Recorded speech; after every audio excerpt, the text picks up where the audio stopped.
Over 40 billion Oreos are made every single year. It's the world's most popular manufactured cookie. The geometric design stamped into these cookies has the Nabisco logo, the symbol of European quality, surrounding the word Oreo. William Tournier created the chocolate cookie design we see today back in 1952. Headphone jacks might become a thing of the past because of wireless technology. But if you've seen one, you might have noticed the rings at the base of the plug. One ring means single sound playback, 2 rings represent stereo sound in the left and right ear, while 3 rings means you've got stereo and a microphone built in. Now, the iconic orange, red, purple, yellow, and lime green rings of Fruit Loops hide a deep secret within. They don't represent different fruit flavors. All those rings are the same fruit flavors blended together. The colors are just for show. The E in Dell's logo is at an angle because the founder, Michael Dell, wanted his technology to turn the world on its ear. A compass uses magnets to point to the magnetic North Pole, but it's not really north at all.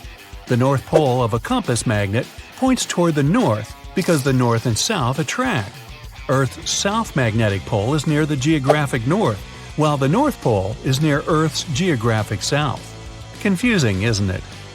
Those little red spots you sometimes see after you crack an egg are nothing to be worried about.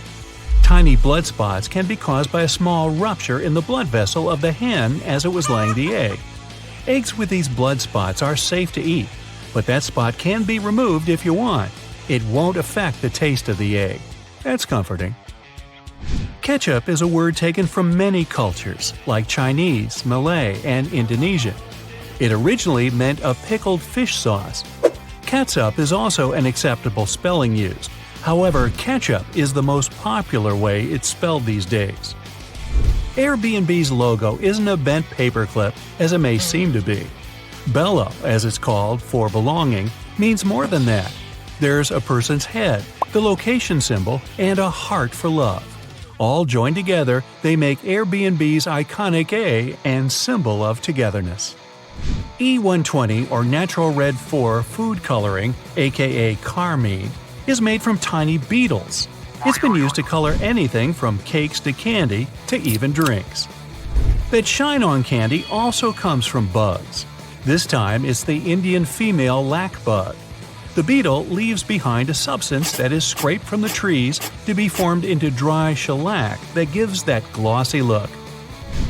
The Mozilla Firefox logo isn't a fox at all surrounding the planet. It's a red panda instead. The name Firefox is the English translation of its Chinese name. Those maintenance covers in the street are around for safety reasons. In past civilizations, like ancient Rome, manholes, that's what they were called back then, were square-shaped slabs of stone. Unfortunately, these were prone to accidents. If they weren't placed properly, a square cover could slip through the square hole diagonally. Ow! Placing a round cover eliminated this problem. A circle cover won't slip inside because there are no angles. A tomato isn't technically a vegetable, but a fruit. Banana trees aren't related to palm trees or trees at all. They're herbs. Banana is considered an herb because it never builds a woody trunk the way a tree does. Instead, it forms a succulent stalk, like lemongrass or its cousin ginger. You can call them berries as well. The Golden Gate Bridge color wasn't meant to be the orangey red that it is today. The bridge's original color was suggested to be many other colors, such as black with yellow stripes or even candy cane to make it visible for passing ships and aircraft, especially in the frequent San Francisco fog. But when the steel arrived covered in an orange primer to protect it from rust, the architect preferred the international orange color, and it stuck. Those legs on the back of keyboards aren't an ergonomic design to help your wrists sit better. Using the legs out for too long can tire and hurt your wrists, plus slowing your typing down. The hinge legs are just there to help you see the letters and numbers better if you don't know how to touch type. The color of a chili pepper reveals nothing about its taste or heat. The smaller a chili is, the hotter it'll usually be. The heat doesn't come from the seeds, as believed, but the white membranes that hold them. Hidden within the Toblerone logo of the mountain is the image of a bear standing on its hind legs, about to eat that yodeler over there. No, not really. This is because bears are a big part of Bern, one of the biggest cities in Switzerland, where the founder created the triangle chocolate treat. Toblerone is also a play on the founder's family name, Tobler, and the Italian word Torrone for honey and almond nougat. The space below a cup of noodles is there to protect the noodles during transport. This technique is called a middle suspension. Not only are they protected better in their styrofoam cup, but it also helps those noodles soften more evenly and quickly. Now, even though you might have thought that the hole in the barrel of a ballpoint pen had no purpose, it does. It's called a venting system, which helps the ink flow more smoothly. This way, an even amount of air pressure is created inside and outside the pen, allowing the ink to flow into the point easily. One of the most recognized logos in the cycling world has a hidden item in its famous logo. Inside the Tour de France name, a cyclist hides in the O, U, and R. Those metal brackets on the top of the nozzles in gas stations have a unique design put into place in case of accidents. If a dodo accidentally forgets the nozzle is still inside the gas tank and starts driving away, the magnetic brackets separate without damaging any part of the gas pump. Wendy's logo is designed off of the daughter of creator Dave Thomas. It's also named after her nickname, but there is more to the logo than that. Wendy's collar spells out the word mom. While unintentional, it became something to mean a homey feel more than any other restaurant out there. Finding the right lane to be in while driving for your exit can sometimes be confusing, especially in a foreign country. Pay attention to the side of the road that exit signs are located. It'll be the lane you need to be in. Some toothpaste has a little seal on them that needs to be removed before you can use them. Instead of peeling back the foil layer, the toothpaste lid has a little spike on the top just for this reason. Tostitos have a secret symbol hidden right in the middle of their name. The two T's in the middle of the logo resemble two people enjoying Tostitos over a bowl of salsa. The salsa bowl is in red and forms the dot in the eye. One of the most recognizable figures in the world, the Statue of Liberty, for 16 years functioned as a fully operational lighthouse. However, the light was barely visible even from Manhattan. In 1901, it was eventually decommissioned as a lighthouse. Tourists could even visit the torch for a stunning view of the city.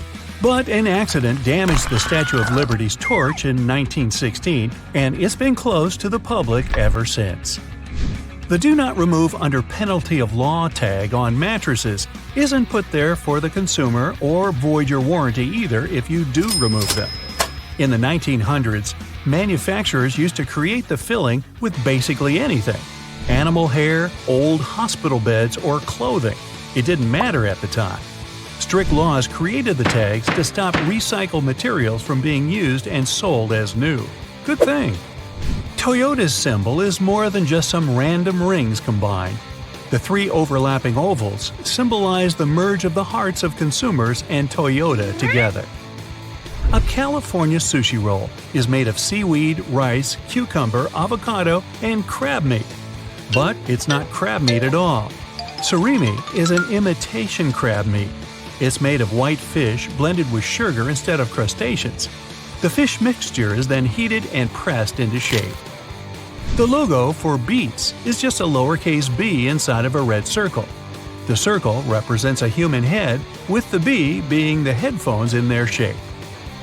All those little black dots around the edges of car windows are called frits. A frit is a painted black enamel that's put into windshields during manufacturing.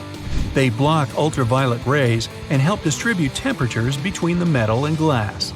There are 24 symbols hidden inside the Unilever logo. Let's count, shall we? The sun, dove, plant, spark, chili pepper, spoon, bowl, flower, ice cream, hand, hair, lips, swirl, fish, clothes, bee, particles, packaging, transformation, waves, DNA, palm trees, heart, and virtuous cycle, whatever that is. These represent everything that the company believes in and produces. DNA. Bobby pins are designed so that the zigzag part goes onto your scalp, not the flat part. It gives a greater grip on the hair and skin, making the pin stay in longer. The story that the pins were named after those fashionable London constables called bobbies is not true. I made it up. Let's crack a burglar's code. Tape on the door handle or a slice of cheese on the car's hood, and many more can be signs that you're being watched by a crook. Burglars don't just pick a house randomly and rob it. They'll often monitor the home before they take action. They want to know more about the house and its security. They leave markings on the home, garage door, post box, or storage unit. Get to know these markings and know what they symbolize, and you'll be able to better protect your home from the bad guys. If you see a circle drawn, that means in the eyes of the thieves, your house is a piece of cake to rob. Maybe it has no home security system set up. Yet, a barred circle means to avoid entry. Maybe the home has high-tech alarms, CCTV cameras, or a dog. Ladder-like lines means there are valuables visible in the home, so there are items in the house worth stealing. If someone sprays the letter M in the garbage, that means empty in the morning, and N refers to empty at night. Police forces have issued warnings about the code, but keep in mind that some of these signs are actually harmless messages used by road workers to communicate about pipelines and so on. If you see some evidence of key bumping, don't enter the house. Key bumping is a technique where burglars use a similar key made with a heavier metal than the pins to file down the pins on the inside of the lock. Plus, victims may encounter some problems while claiming insurance in such cases because this technique may leave no sign of forced entry on the outside of the lock. You're being robbed and you can't prove it to the insurance company. Sounds like a nightmare. Lockpicking is a less forceful technique. This one will leave marks on the doorknob, such as light scratches around the lock, but the real signs will be found on the inside of the lock on the pins. They'll have dents. Heavy scrapes or marks on your doorknob can also indicate that someone has entered your home. Thieves sometimes use screwdrivers to break the pins in the lock. If you see deep scratches, marks, or a widening of the keyhole, be careful when you get inside. Thieves may stick a tape, and it's usually a see-through one, on the door handle. Suppose the tape is still there a day or so later. The squatters believe that the owner is away since the door hasn't been used. This strategy has become alarmingly prominent in Dublin. The police warned people to be vigilant and remove any tape immediately after seeing it. Some of these markings are left by dog thieves, signaling that your home has a money-wise worthy breed to steal. Supposedly, red chalk marks are for large dogs, and yellow and pink marks refer to medium and small dogs. The police advise dog owners to keep their eyes open around their properties and report any such instances to the police. Lastly, pay extra attention when walking their pets. One of the keys to being safe at a house is having good security and knowing your property. For instance, if your front door locks are still responsive but function slowly, it may be a sign of a burglar attempt. This might be because of a tactic called the vulnerability method. Thieves make the door lock weaker with time. They use tools or objects to deteriorate the lock without leaving any traces. You may think your lock is old and simply postpone calling a locksmith, but that would be a huge mistake. Similarly, the key might turn inside the lock with delay. If it's harder to turn inside, this is usually the first sign of an attempted break-in. So, this is probably the most important warning sign you should take into consideration. Even security door locks are vulnerable to break-ins. Did you know that in Churchill, Canada, locals keep their car doors unlocked? They don't do this to invite the thieves, but to survive a potential polar bear attack. The town has the largest number of polar bears in the world. Imagine a resident faced with a polar bear and another person's car is nearby. They can quickly shelter inside that car. How about learning some safety tips to avoid purse snatching? Firstly, don't carry a shoulder bag over your shoulder. I know, it's what the bag is designed for. But this makes it easier for a thief to grab your bag. For example, carrying a small clutch-type handbag underneath your arm is safer. Shopping with someone else is safer than shopping alone. On shopping days, and in general, don't carry more money than you would possibly need for all your credit cards in the same purse.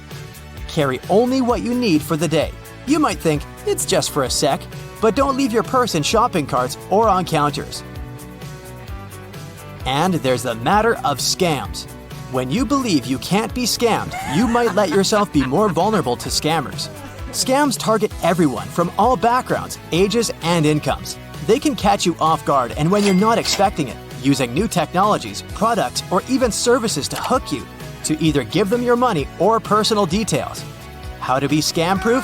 Firstly, keep in mind that if it looks too good to be true, it probably is.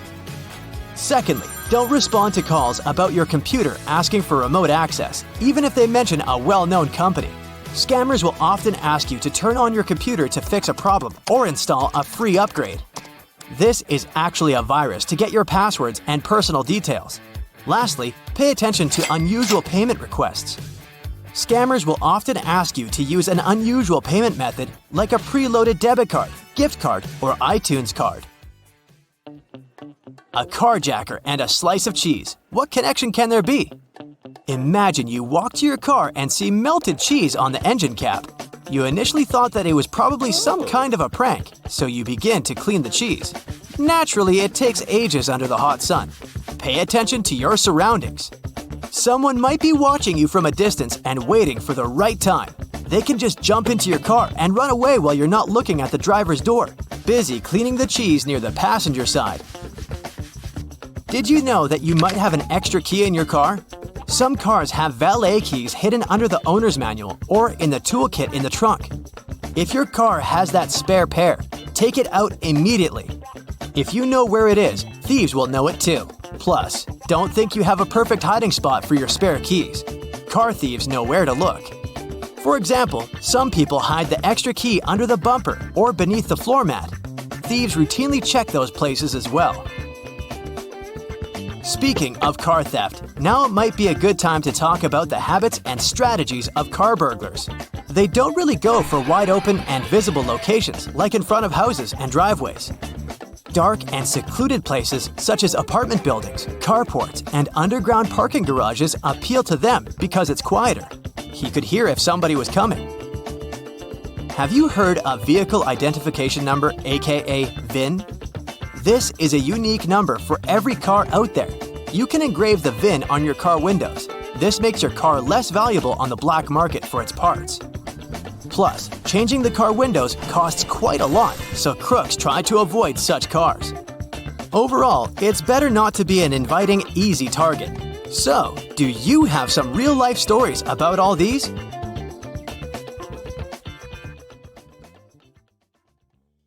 Many of the world's most famous paintings are hundreds of years old. But even after all this time, modern technology is helping us discover previously unknown mysteries hidden in masterpieces. What secret does Mona Lisa have to tell us, and what inspired Salvador Dali when he created one of his most famous paintings? Let's find out these and other art secrets together. The Mona Lisa by Leonardo da Vinci is one of the most famous and enigmatic portraits in the world's art history, apparently for a reason. During its restoration, thanks to high-tech scans, experts spotted hidden letters in her eyes. These letters might point at a different identity for the model, but let's start from the beginning.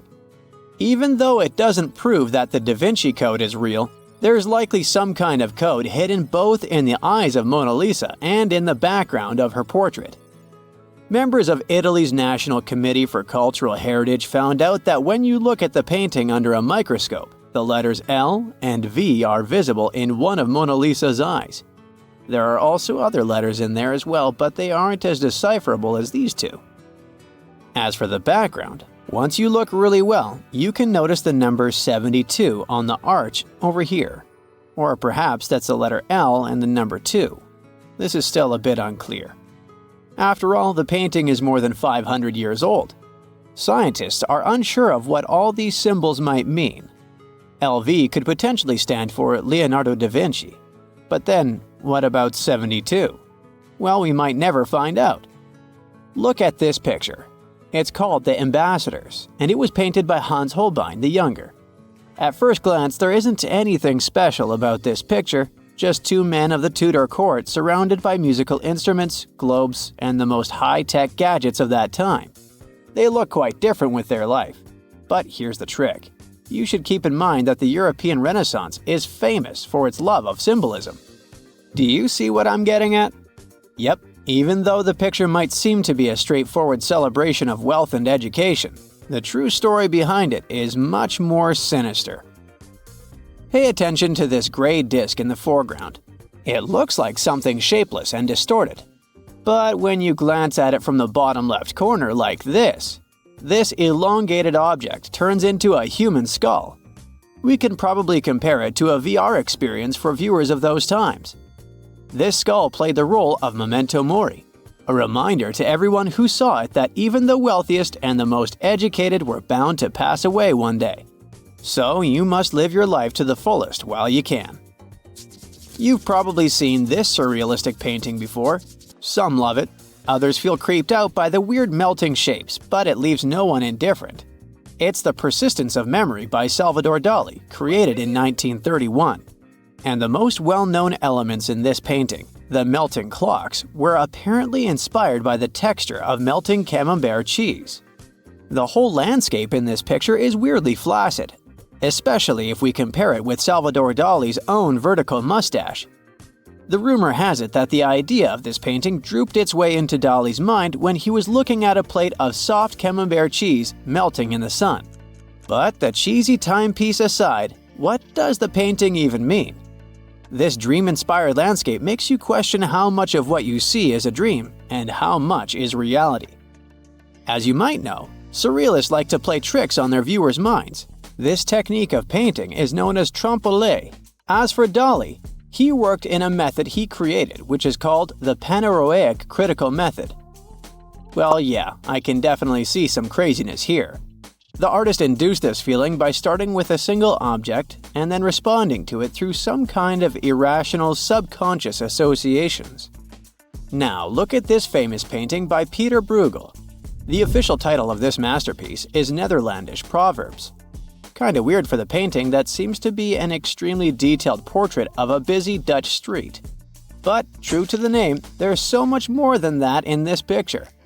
Lots of different proverbs are hidden here. Let's try to find them all. We'll go clockwise, starting from the left. Do you see this globe? It's turned upside down and stands for the proverb, "The whole world is upside down."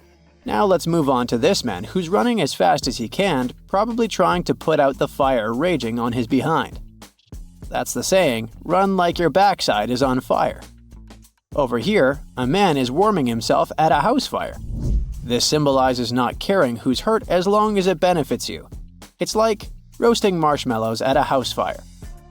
Now these three figures in the back standing in the line, they represent the proverb, "The blind leads the blind."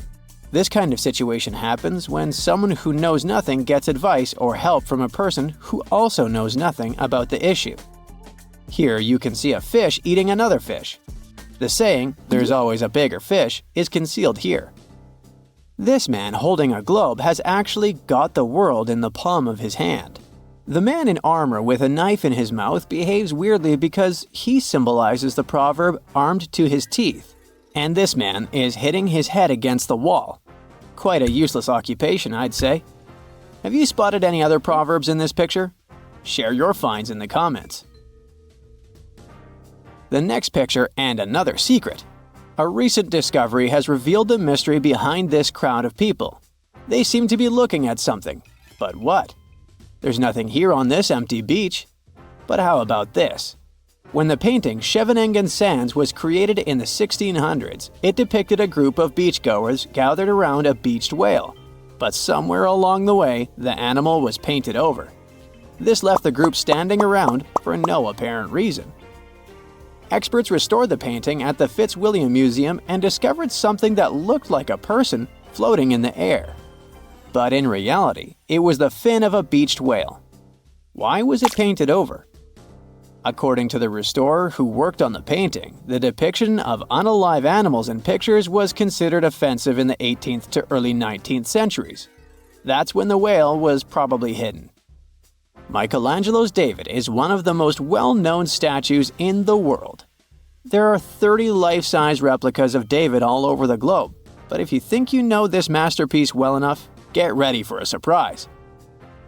Depending on the angle at which you view David, you can see two totally different stories.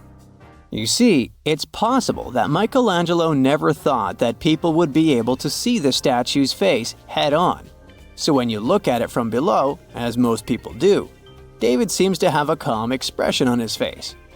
But when you look at him face-to-face, his expression morphs into that of fear, or perhaps even anger.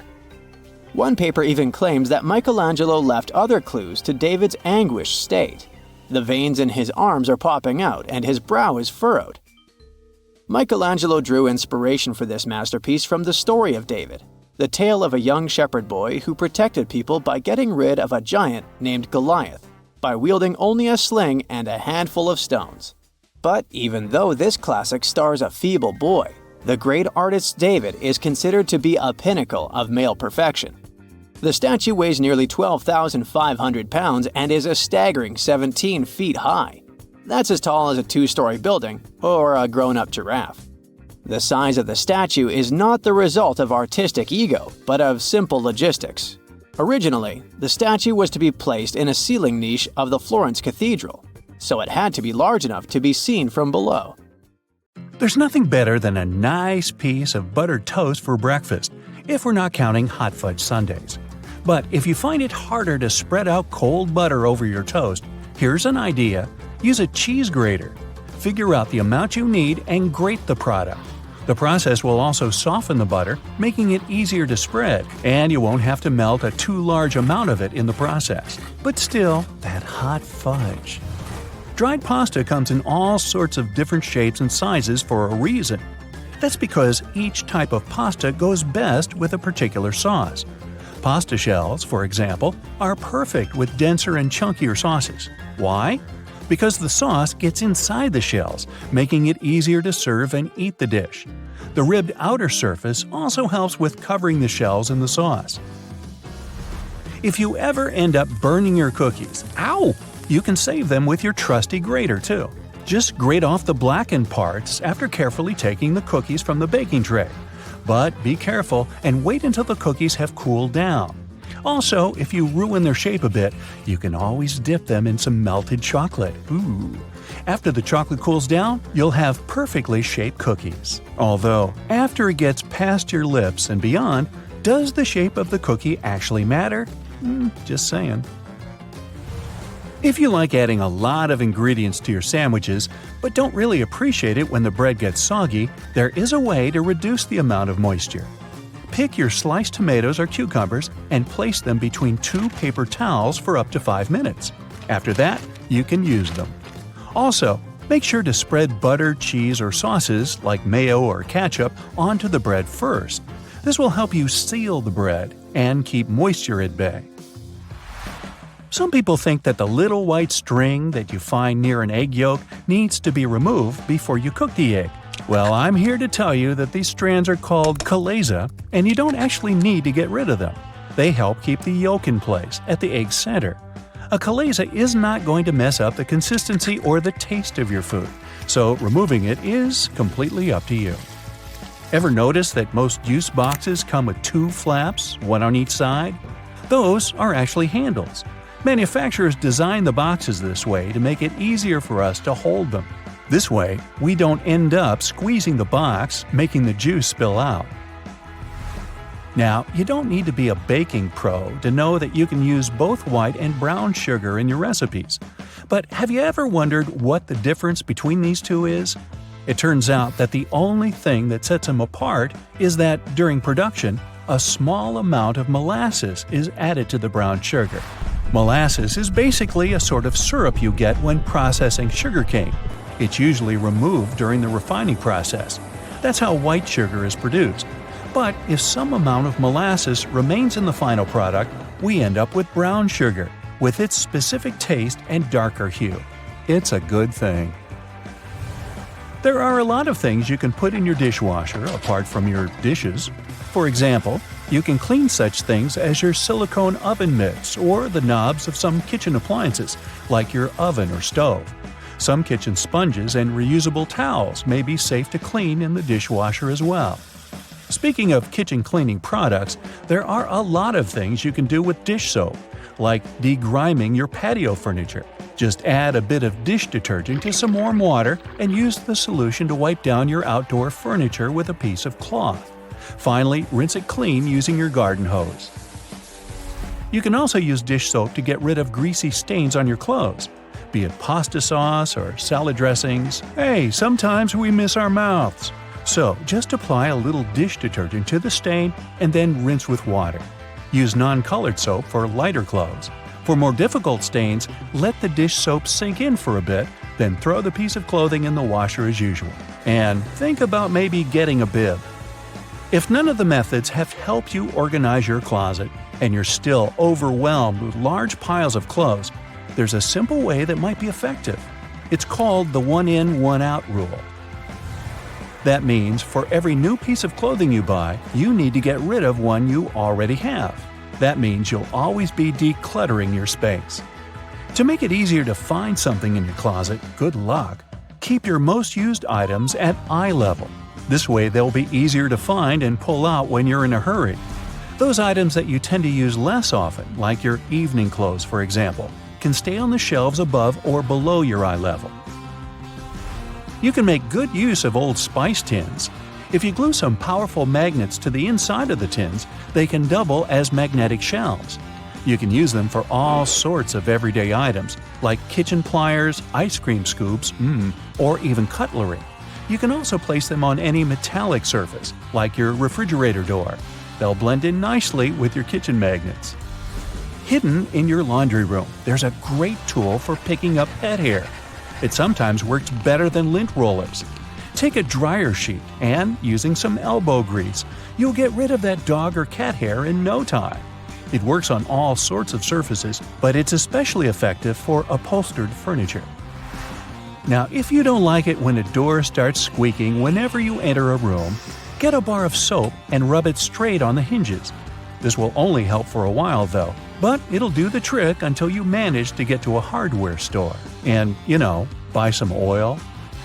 Have you ever noticed that in some elevators there's a star next to the number of a specific floor? No, it's not to indicate where my office is. It's there to point out where the nearest exit is. And it's not always on the first floor. It's most likely located on the floor closest to the street. Have you ever wondered why stop signs are red? Well, back in the day, they didn't actually have any particular color at all. Before the 1920s, they didn't even have a standardized shape.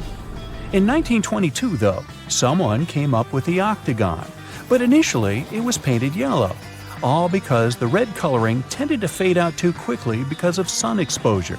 So yellow turned out to be the best option. It took another 30 years for fade-resistant enamel paint to be invented. We ended up changing the color of the stop sign back to red. After all, it's still the best color if you want something to be easily noticeable. Do you know there's a type of rose that can grow taller than people? According to the Guinness Book of World Records, the tallest rose bush ever found grew in Vienna, Austria.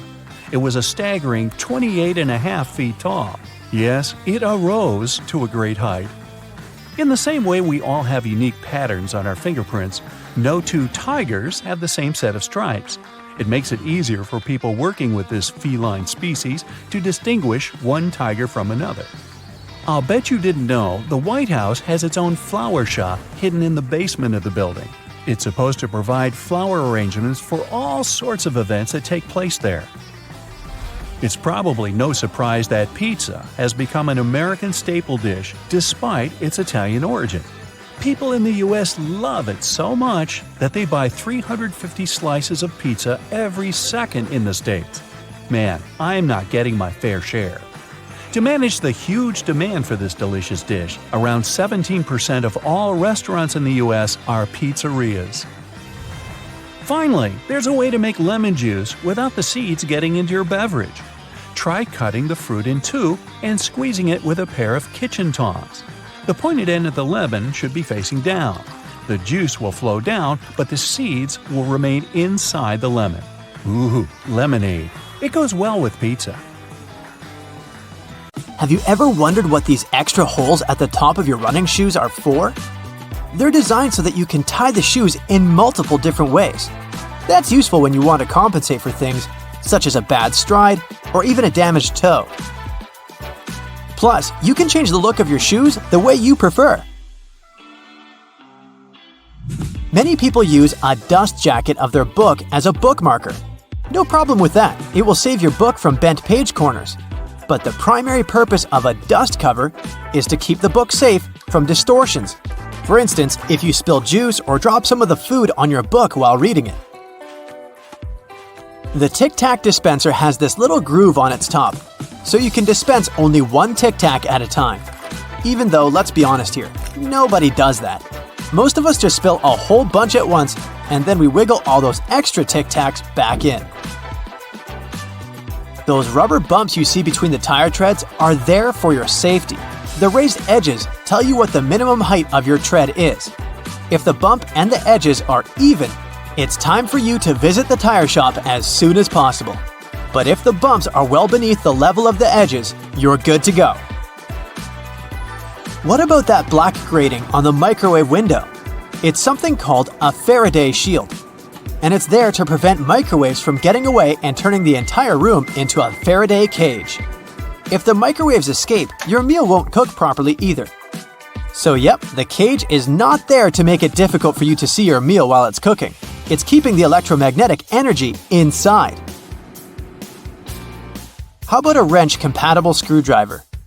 Cover your screwdriver with the end of your wrench and you can increase its torque. That's why the head of your screwdriver is designed the way it is. When you have odd angles, you can use this strategy. You've probably heard those myths, the blue side of the eraser can erase the pen? False. Its purpose is to erase a pencil, but in case you're writing something on heavier paper. The blue side can remove smudges you see after using the pink eraser too. Have you ever wondered why oranges in supermarkets mostly come in the red mesh bag? It's a trick to make this food look more orange and encourage you to make a purchase. An extra tip, don't throw away the mesh bag. Tie it up so you can have a small pot scrubber to clean your sink, kitchen, appliances, and dishes. You can see golf balls don't have a perfectly round shape. Their surface is covered with many little dimples, something golf balls didn't always have. At one point, experienced golfers started noticing how, through time, older balls with imperfections, such as nicks and bumps, could travel further. Such things create turbulence in the air around the golf ball, which eventually reduces drag. So, manufacturers started producing balls with dimples so they could go farther and faster. You might have noticed that sometimes there are ridges in toothpick tops. It's more hygienic because when you break that off, you can prop the toothpick up on it, and it won't touch anything. Another safety feature you'll find, this time in your car, is a tab on your rearview mirror. With it, you can change the position of the mirror, so you don't get blinded if there's a car behind you with its high beams on. So this little tab helps you control the glare of lights coming from behind. This feature showed up in the 1930s, but in the early 1970s, it became a part of standard equipment in most trucks and cars. Do you see that tiny hole on your iPhone right next to the rear-facing camera? It's a microphone, and it's there so your phone can record sound as you turn your camera around. Some cables have a thick cylinder towards the end of the cord. It's called a ferrite core or a choke. It's a magnetic iron oxide that stops high-frequency electromagnetic interference. For example, you know that annoying static noise you get if you bring your phone too close to a speaker? This interrupts your call, which is why cable cords with big cylinders are pretty useful because they prevent these things. Do you know why nearly all luggage bags and backpacks have two zippers? It's way more convenient and easier to open in that way. But not just that. You can also lock these two zippers together to keep the stuff inside your bags safer. You know how toilets at public spots like malls have those big gaps at the bottom? It's primarily for better circulation of air. This type of door also makes it easier to clean the toilet or check if it's occupied if you're standing in line. Other than that, if you get stuck there and the lock gets broken, you still have a way to escape. You can just crawl out. Ever notice those plastic end caps on utility knives? And they also have scales on them, which indicates you may use them multiple times but with sharp edges. You can separate the blades through these plastic end caps. Then, you can move the slider and bring the sharp blade to the front. If you've ever taken a moment to examine a regular grocery cart, especially their fold-out section, you probably noticed those metal loops jutting out. They're designed to protect the items you carry in your cart. You can use them to hang bags with soft items. You don't want to accidentally squish with heavier products, like bread, or easily breakable things like eggs. Many coffee mugs come with curved notches on their bottom. When you're washing your mugs, put them against the rack at an angle in your dishwasher. This way, the water won't pool in there, so your favorite cup will be completely dry by the time you take it out of the dishwasher. If you're a McFlurry fan, you've probably noticed there's a square hole in the handle of the spoon. It's there so you can attach it to the special machine that mixes the ice cream and your favorite toppings together. The machine has a bar that slips into this square-shaped spoon and then thoroughly stirs it. And you get the spoon so they can minimize the mess during the process. Quite neat, wouldn't you say? A regular milk jug has a dent on one side. Some might see it as a random design decision, but a dent has several purposes. One of them is to get bigger if there's a gas buildup. This happens when your milk is spoiled. So you don't even have to try to check this out. Also, the dent is there so the jug doesn't burst if you accidentally drop it. The dent allows the expansion space that deals with the sudden pressure that happens when you drop the jug. Dental floss. Sure, it's important for your dental health, and it's easy to assume what you do with it. But dental floss is great in the kitchen as well, because it's a very precise cake slicer, way better than a regular knife. Most kitchen shears have a serrated opening right there at the center where the blades and handles meet. It's something you can use to trim difficult herbs such as rosemary, thyme, or chives. Because of this opening, you don't need to pick the leaves off by hand, but de-stem them in one motion. The majority of gelatin containers or single-serving yogurts come with a tinfoil lid, and in most cases, you can use this covering as a disposable spoon. Just peel away the covering, and after a couple of simple folds, you'll have a perfect little spoon for your midday snack. If you ever find yourself stuck in the trunk of your car, stay calm. All cars are supposed to be equipped with an emergency latch to help open the trunk from the inside in the unlikely case it happens. These latches are so well thought out that they can be opened by people of all ages. More so, handles are designed to glow in the dark, too. You can even pull them with the mouth if there's not enough wiggle room to use your hands. Never mind how you ended up in the trunk in the first place. Moving on. If you're ever working with needle and thread, remember you don't need to stick the needle directly into the spool. You may end up losing the needle altogether. Not to mention you can easily hurt your fingers. A lot of modern sewing kits these days come with a designated place for safeguarding the needles. It's located at the bottom part of the thread spool. You'll just need to pull it out. It's even made to hold multiple sewing needles at a time. Disposable ballpoint pens come with a little secret of their own. Did you ever notice that in some of them, there's a small hole in the plastic part? It's actually a rudimentary ventilation system. It's supposed to let the ink easily make it to the tip of the pen. Okay, I know it's in the name, but you really don't need to shake the seasoning shaker to get any product out. Don't believe me? Hey, you're not the only one. Go grab your favorite seasoning bottle out of your pantry. If it has one of those removable plastic caps, it's perfect for the experiment. Instead of shaking the bottle, try holding it from the plastic cap while it's upside down. Now gently twist the bottle from side to side and, before you know it, you get some gorgeously flowing seasoning without having to wiggle the shaker and make a mess all over the stove. On the same note, most salt and pepper shakers should have ridges on the bottom of the glass portion. In case you get any seasoning stuck in there, place the bottom of the salt shaker against the bottom of the pepper shaker and wiggle it around so the ridges click with each other. The seasoning should easily pour out now without you having to open the bottle. In colder weather, you often have so many clothing layers on you that you can hardly feel the purse or back straps on your shoulder anymore. Not to mention how fast they can slide off. Some jackets come with a built-in solution for that, in the form of a small tab on the shoulder with either a hook or a button. It's meant to be opened and closed comfortably, so you can keep your purse in place at any time. You're most likely using it merely to peel the skin of potatoes, carrots, or cucumbers. But you can use your vegetable peeler for chopping fine strips of onion as well. Just cut the onion into quarters vertically and then start slicing. This might also help out with those embarrassing onion tears. Most people miss this one, but should you ever have a closer look at your toothpaste tube, you will surely see some sort of coloring there, either a dot or a block. Colors can vary. They can be black, green, red, or even blue.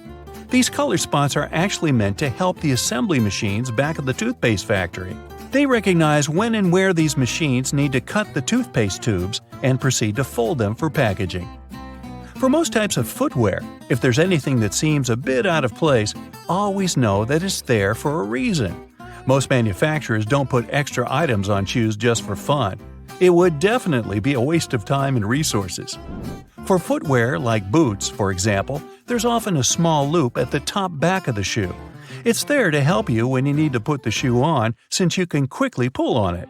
Plus, you can also hang the shoes somewhere, most likely to dry, since most boots are meant to be worn in the colder weather. Now, I've been guilty at least once of overdressing with a bunch of layers just so I won't need to jam everything in my check-in bag. But does it become a problem when you actually have to get seated? What do you do with your coat or your jacket? Well, have a closer look next time you board a plane on the seat in front of you. The hook that keeps the tray table upright can double as a jacket hook. As long as you don't need to have any meals while in the air, you're good to go. Now, most mascaras expire within 3 to 6 months, I'm told, depending on the manufacturer. But you can help speed up that process if you're not careful enough. Continuously pumping the mascara wand, trying to mix in the product actually pushes more air into the tube. This can make it dry much faster, and you evidently won't get the desired results with it anymore. There's an easy way to check if your mascara is still good enough to use. If you don't hear a popping noise when you take the brush out, you may very well need to go get yourself a new mascara tube. Now, I know we're living in the era of Bluetooth-connected devices, but for better quality sound, they still recommend using headphones that connect via audio jacks. Remember seeing black ridges on those jacks? They aren't there just to make them fit when you plug them into your phone or laptop. Made out of a special insulating material, these bands are meant to guard the wires when sound is being transmitted. Based on the number of bands, you can figure out which end goes where. Some empty space under noodles in a cup doesn't mean the company producing them wants to cheat you out of a full portion. No. It's a manner of keeping the noodles intact during their transportation. It also helps with the circulation of hot water that is poured over the products before you can enjoy them. The V-shaped neckline was initially designed to serve a bunch of objectives. First, as a way of prolonging the life of the garment that would maintain its shape over the years. It's also there to fit your head through the shirt in case it needs some stretching. This way, it ensures a snugger grip around the neck. Lastly, it helps absorb sweat in case you're wearing the shirt while exercising. Now, it's not necessarily a custom anymore, but you may have stumbled upon a dinner jacket with an additional mysterious pocket on the right side. Turns out, this pocket was used by men to easily reach their train tickets, since most of them had to travel to work every day. It helped them keep their jacket buttoned up, but also benefited from the use of a pocket. Now it's only added as a decoration, and it doesn't serve an actual purpose anymore. Speaking of things we don't use these days, or at least for their initial purpose, did you know Play-Doh was originally a cleaning product? In the 1920s, the market was in need of a product that could help them wipe the wallpapered areas around coal-burning furnaces.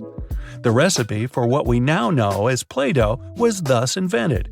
It was manufactured in white only and was supposed to clean wallpaper by being rolled back and forth over the dirt. It was only later, in the 1940s, that new products for cleaning wallpaper were brought up, and Play-Doh was redirected toward another area of the market. Now, while I enjoy a nice piece of toast for breakfast, isn't it pesky to have to clean out the toaster? Well, not anymore, since I recently found out that toasters have a slide or a panel at the bottom that helps get rid of all those annoying breadcrumbs easily. Now, there used to be a time when you could only have access to video games by inserting cartridges in your console of choice. These tiny objects gave many doctors a lot of headaches. People soon started popping up in hospitals after swallowing small game cartridges, especially the younger generation. Nintendo, the company that manufactures the majority of these devices, had to come up with a creative solution to prevent these accidents. So these days, Nintendo Switch cartridges are purposely coated with specific chemicals that can leave a really bad, bitter taste in the mouth. Not that I'd, recommend you ever try and taste for yourself. Various types of cheese have holes for a reason. For example, Swiss cheese is made with special bacteria that produce carbon dioxide. As the CO2 is emitted, it blows like bubblegum, leaving tiny craters, also known as cheese eyes. Then the cheese is cooled down, but the holes stay in place. Over 40 billion Oreos are made every single year. It's the world's most popular manufactured cookie. The geometric design stamped onto these cookies has the Nabisco logo, the symbol of European quality, surrounding the word Oreo. William Tournier created the chocolate cookie design we see today back in 1952. If you use reusable bottles, you probably know that sometimes they smell. Even if you only use it for regular water, it still smells. But it's not the water that smells, it's the microorganisms in it. If you drink water from a bottle, the particles of your saliva and sweat stay in there. Those bacteria start to build up in the bottle, causing the smell. So, if you choose reusable bottles, make sure to wash them every day to prevent those bacteria from building up. After washing, let it dry completely before using it again. Not only are the jeans blue, but the police officers' uniforms as well. The first official police officers appeared in the 19th century in London. They were given a blue uniform to contrast with the red and white uniform that military workers had already been wearing. 2 decades afterward, the police force was adopted in the USA, and they followed the patterns. The uniform is still blue nowadays because it proved to be a good color. It's not that visible in dark hours, and police officers can observe things and people staying unnoticed. Also, stains aren't that visible on dark material. And, well, everyone knows that police officers wear blue and they're recognized it. So, why change that? Baby carrots are tiny, and unlike regular carrots, wet, not unlike baby humans. Baby carrots aren't some special sort of carrot. They're actually made of regular carrots by cutting off the skin and outer layers and then polishing them to look that pretty. The problem is they can't retain moisture. A regular carrot retains some water inside because of the layers that lock it in. Once they're chopped out, baby carrots can dry out easily, so they usually sell them in bags with some water inside. Jeans have metal rivets, and they're there from the very beginning. Jacob Davis, the man who made the first pair of jeans, added copper rivets to spots where pants are more likely to rip, flies and pockets, to make them stronger. Today, they have more of a decorative purpose, since they are distinctive and traditional for jeans. Another special thing about jeans is those tiny pockets they have that seemingly serve no purpose. Well, maybe it's true now, but years ago, when many cowboys were wearing jeans, the pocket was made specifically to keep a pocket watch there. Also, back then, a pair of jeans had just 4 pockets. That tiny pocket, the watch pocket, 2 big pockets in front, and just 1 pocket in the back. Car headrests are all about comfort, And detachable headrests are all about safety. If you pull the headrest out, you'll see two sturdy metal bars. If you ever get locked or trapped in a car, you can use the bars to smash the window and get out. Those little red spots you sometimes see after you crack an egg are nothing to be worried about. Tiny blood spots can be caused by a small rupture in a blood vessel of a hen as it was laying the egg. Eggs with these blood spots are safe to eat, but that spot can be removed if you want. It won't affect the taste of the egg. Oh, that's comforting. Hidden within the Toblerone logo of the mountain is the image of a bear standing on its hind legs, about to eat that yodeler over there. No, not really.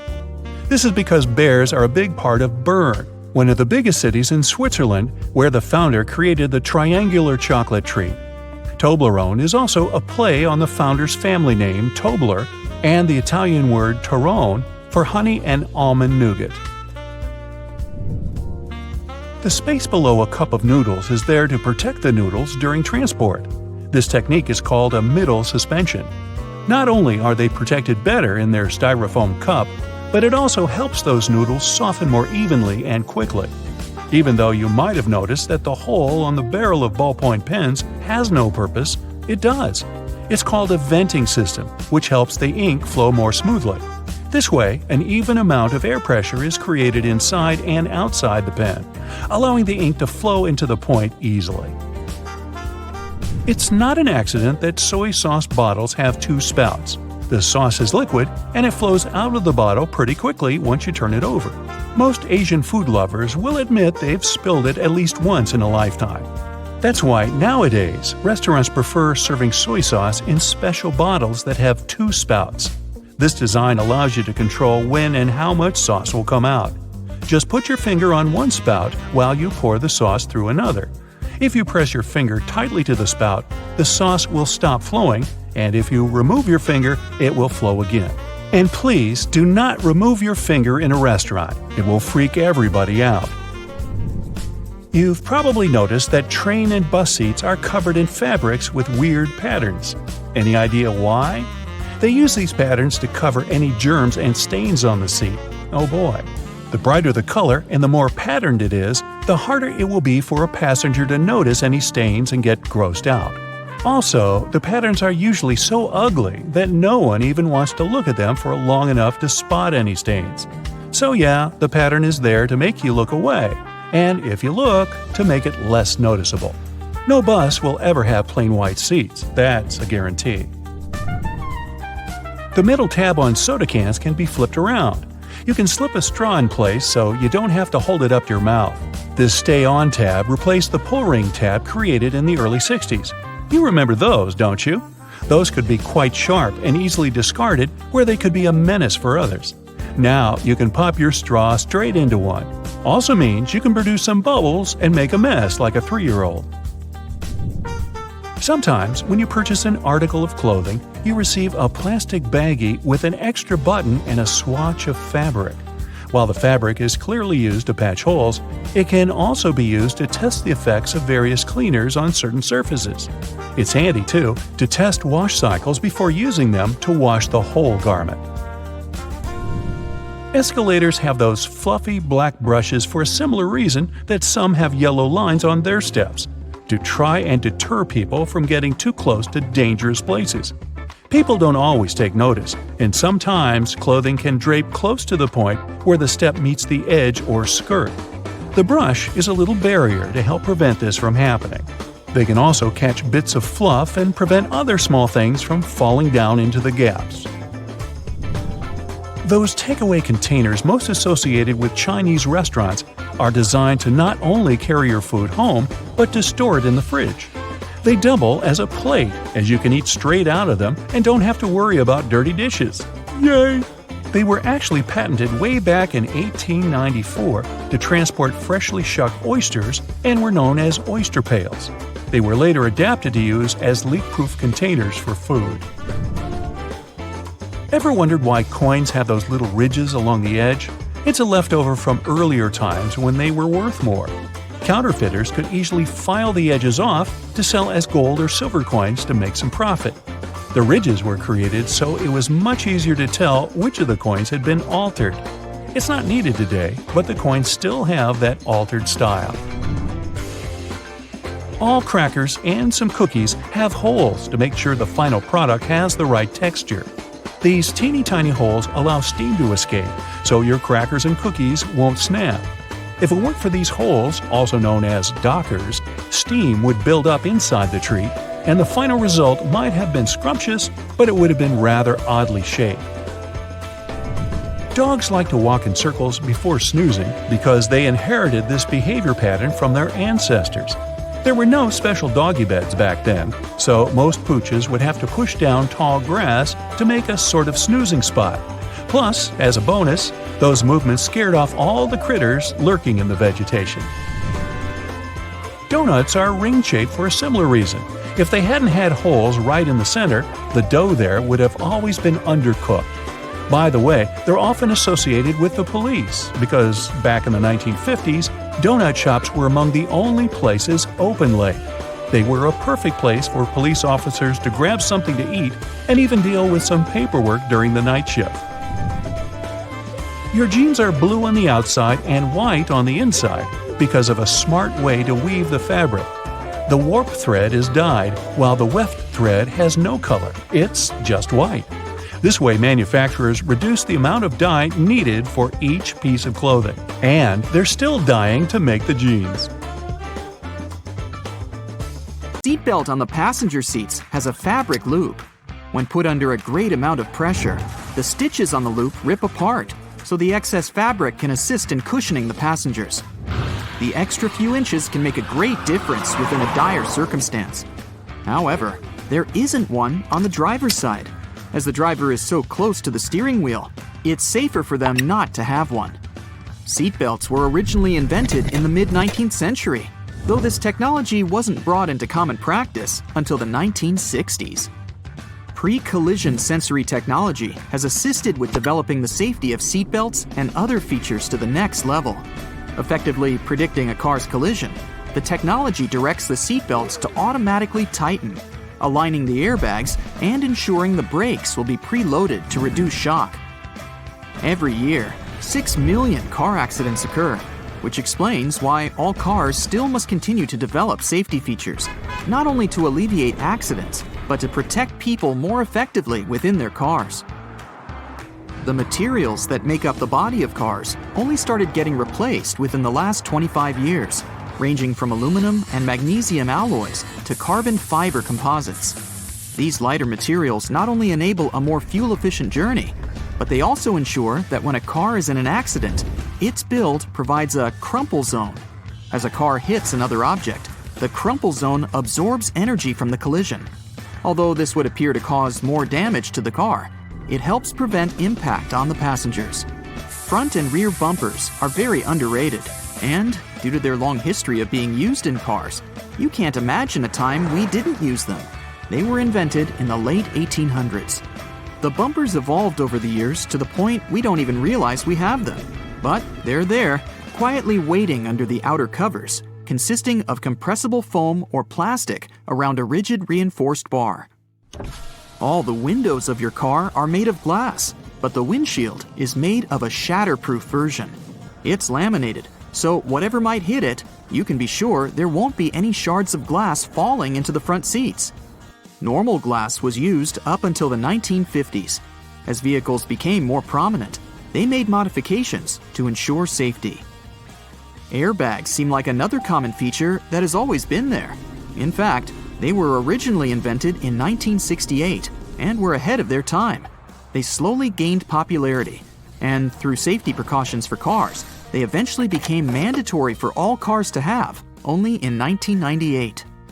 They have since developed from just being an airbag within the steering wheel. Today, depending on the vehicle, they can be located throughout the car, ensuring all potential passengers will be protected. Crash sensors connected to an onboard computer detect when a collision occurs and trigger the bags, inflating within milliseconds and providing a cushioned safety within a blink of an eye. It can be difficult to predict the weather, and even more so to determine traction on the road. In the late 1960s, anti-lock braking systems, ABS, were implemented in vehicles. Before that, they had been used in many aircraft, with designs going as far back as 1908. They soon became a necessity for all vehicles, ensuring traction is maintained on slippery surfaces and that there is complete control when braking. Today, ABS has advanced so much that the latest variations ensure further detection when there are strong crosswinds. Cruise control, initially invented in 1948, has been in constant development over many decades. Today, adaptive cruise control ensures that when the car is cruising at a constant speed and detects a slower car ahead, it will then adjust the speed to match the car in front. Other advanced variants may also ensure the car will make a complete stop once identifying that the car in front has done the same. It's easy to forget to have your high beams on when driving on the long and lonesome road for many hours. Automatic high beams are quickly becoming more common. High-tech camera modules can easily determine what type of light is passing through and help ensure when the high beam will be necessary. Although versions of automatic high beams have been around since the 1950s, they counted on light-sensitive sensors and were very unreliable. The new varieties can identify the sources of light, whether it's from the sun, directly from a car's light, or even from the reflection on a sign, ensuring you won't cause issues with other drivers. It's a pain in the neck to have to ensure there isn't anyone creeping into that semi-visible corner, the blind spot, which causes around 400,000 accidents per year. Solar sensors within rear bumpers of vehicles and blind spot monitoring systems watch and identify adjacent lanes. They alert the driver that a vehicle may be in the lane beside them, whether by flashing lights on the dash or from beeping sounds. This way, they help to alleviate the many concerns the blind spot causes. 1.6 million road accidents are caused by texting and driving, and fatigue normally causes up to 10% of all car accidents per year. The Driver Attention Monitor helps to alleviate both statistics. It works through sensors that monitor the car's movements and the amount of steering corrections to ensure the driver is paying attention to the road. When the system identifies that the driver isn't completely awake or is slightly distracted with their phone, it will prompt signals to suggest it's time for a break. Tires are among the most critical components for your car, with a close relationship with whatever path you take.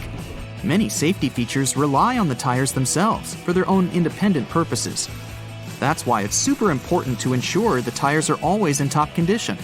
Tire pressure monitoring systems check the air pressure of all 4 tires, ensuring you're aware when they need their pressure increased to avoid the risk of a blowout. The constant evolution in technologies continues to ensure you stay safe on longer stretches of the road. Lane departure warnings focus on the lines on the road, ensuring the car stays within. Whenever a car starts drifting over a line in the road without signaling to do so, the camera-based feature identifies and signals to the driver. The lane keeping assist feature follows the same method of identifying when the car is intruding the bordering lane. When it gets too close, it will readjust the steering and center the car within its appropriate lane. Other features in more advanced cars have autonomous driving capabilities. The autopilot systems have taken cruise control to the next level.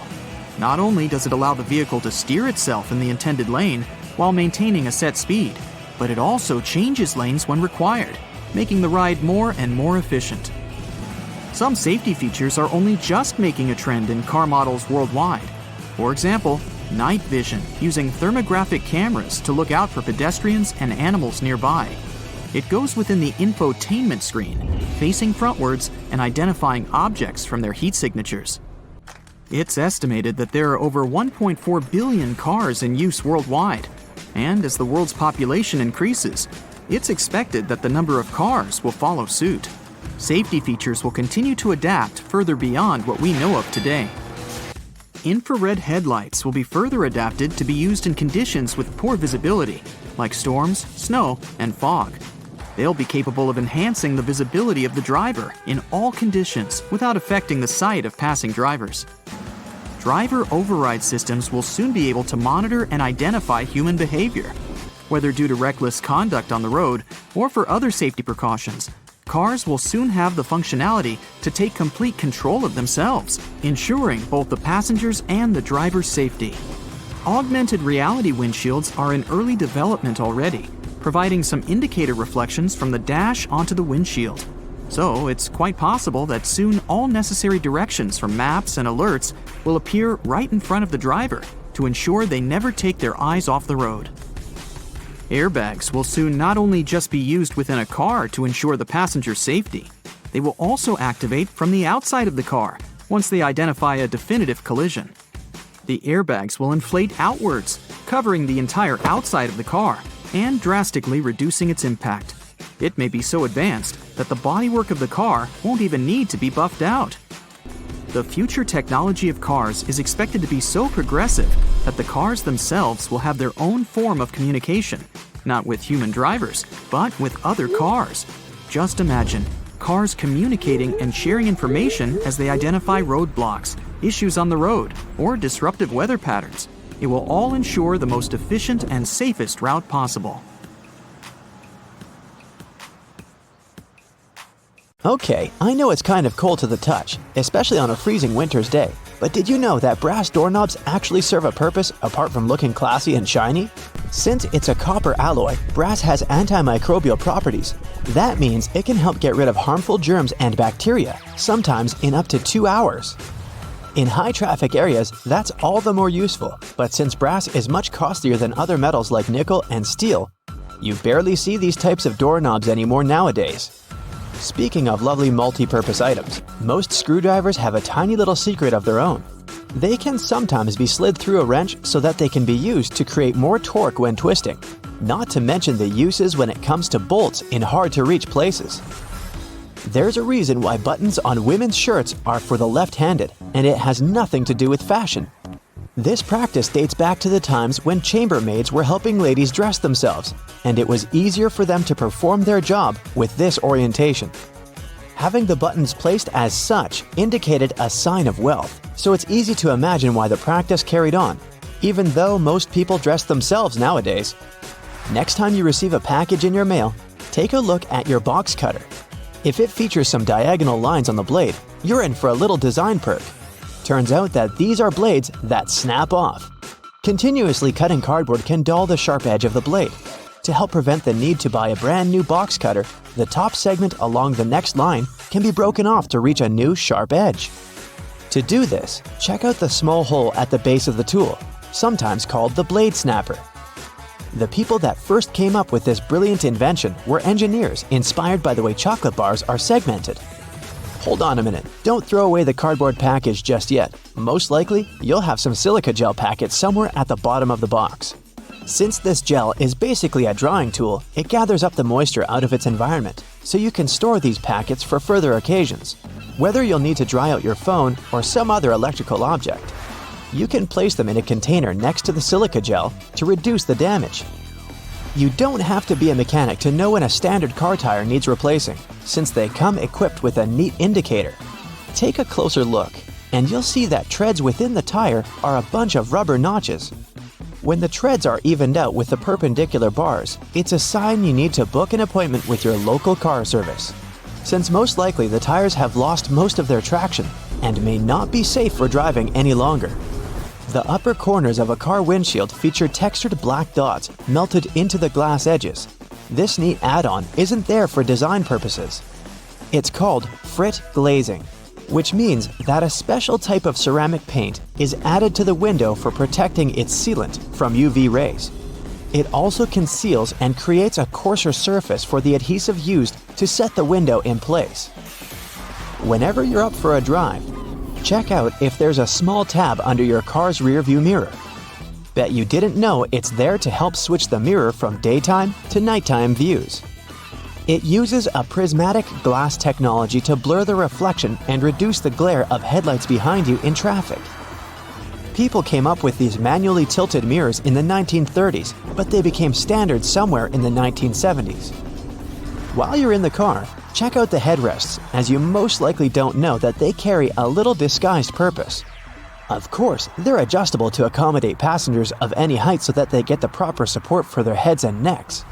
The hidden feature is that they are detachable and come with two very solid metal bars. Should you ever find yourself stuck in a car and need to make a fast getaway, These bars come in handy to crack out the car windows. So you're out for a drive and you're suddenly out of gas. What I'm about to describe sounds more like a meme than an actual situation bound to happen. But what if you're in such a hurry that you accidentally drive off with the gas nozzle still in the tank? Well, the nozzles have been designed to prevent any hazards from happening, rest assured. They feature a breakaway device that will allow the hose to separate when taken out with enough force. Initially designed in the early 20th century to be worn exclusively by basketball players, sneakers soon became one of those fashion fundamentals, similar to jeans and leather jackets. If you take a closer look at them, you'll see they have 2 extra holes on the side, similar to the shoelace holes. They're manufactured as such not only to provide extra ventilation, but to allow people to get extra creative with their laces when wearing the shoes. Admit it, you've always thought that chopsticks are merged at the end for the sole purpose of keeping them together until you're ready to dig into your meal. That may or may not be the whole truth. Under a more detailed inspection, the wooden tools feature a square-shaped end. Chopsticks manufactured like this date back to an old Japanese traditional design, which can help with breaking the ends easily. The separated end can then be used as a resting block for the chopsticks to keep it more sanitized in hopes it can be used again, since they won't be touching the table or any other surface. Women's bikes have a special design which, surprisingly, has a historical and fashionable purpose. The lower frame is for the most part meant to make up for the generally shorter height of ladies, compared to that of the average gentleman. While that is the case for handlebars and saddles, the overall frame is lower for an additional purpose. Way back when women wore long skirts and dresses all day, every day they needed to make sure their outfits wouldn't get caught in the frame. That's how we came up with a lower-framed bicycle, perfectly made for women and their needs at the time. The fact that toothpastes are multicolored is not just a nice perk to make dental hygiene more fun. There's a secret meaning related to each of the colors, which dates back to the 1970s. In those days, people grew more and more interested in their oral health care, and as such, they were looking for products which could do more than merely clean their teeth. One company was the pioneer in that regard, adding mouthwash to its toothpaste, meaning the blue strip. They later added on the red strip, meant to feature ingredients which helped with gum care. Speaking of toothpaste, check the cap next time you open a new tube. You may be in for a little surprise. There's a pointed cone shape inside the cap, so you can puncture the seal of the toothpaste without cutting yourself or ruining your manicure. Not to mention, it's more hygienic since you won't be able to transfer germs or other bacteria into the product itself. On the subject of bathroom countertop items, toothbrushes come with a neat add-on hidden in the bristle patterns. Apart from making the toothbrush look cooler, they also do come with a practical purpose. Most toothbrushes come with a pattern of blue bristles intertwined with white ones. The blue dye is meant to fade out, signaling the time when you need to replace your toothbrush. Dentists say that toothbrushes should be replaced every 3 to 4 months, but it does serve as a great reminder in case you forget. Still love playing with Lego? Don't judge. Hey, it's a great hobby for all ages. Notice there's a hole on top of the Lego heads? Behold, you're looking at a safety feature that the people at Lego designed to prevent choking hazards. The most dangerous issue should a person swallow any of these pieces is the blocking of the airways. Designing a hole inside the Lego head helps the air to flow freely through the piece until it can be removed safely. We're now used to all sorts of modern light bulbs, some tubular, some shaped like diamonds, and some even twisted altogether.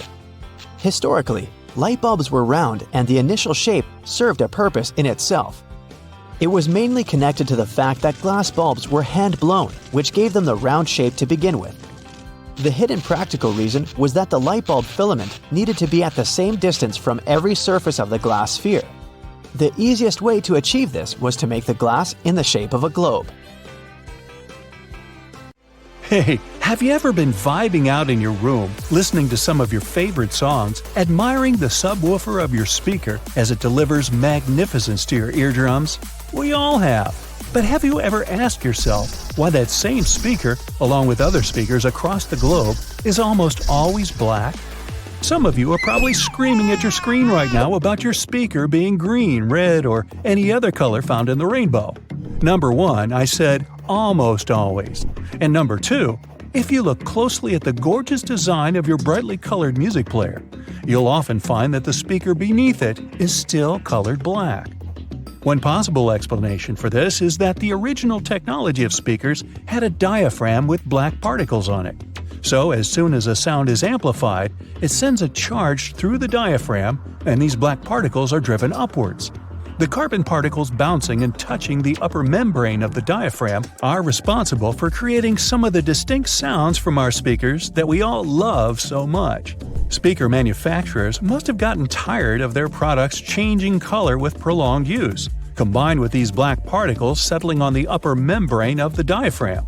So, their logical solution was to color most speakers black. Another more practical belief as to why speakers are mostly colored black is that it's a hue that easily matches up with many types of decor. Walls, furniture, and clothes all often look quite well when combined with this color, which is why it's so prevalent everywhere you go. Listening to music has repeatedly scored in the top 10 pastimes in the US based on research. Nowadays, you find sound speakers everywhere. In your television, laptop, and your phone. You can't escape them. But let's take a look at how they started off. Their origins are in radio and telephone technology. The first form of a speaker was developed by Johann Philipp Reis in 1861. The German was a self-taught inventor and installed the speaker on his telephone. It was just about able to reproduce clear tones, but it could also replicate muffled speech after a few revisions. Alexander Graham Bell, the inventor of the telephone, decided to try and produce an improved version of Reis's speaker. Essentially, Bell and other inventors wanted to make an electrodynamic speaker.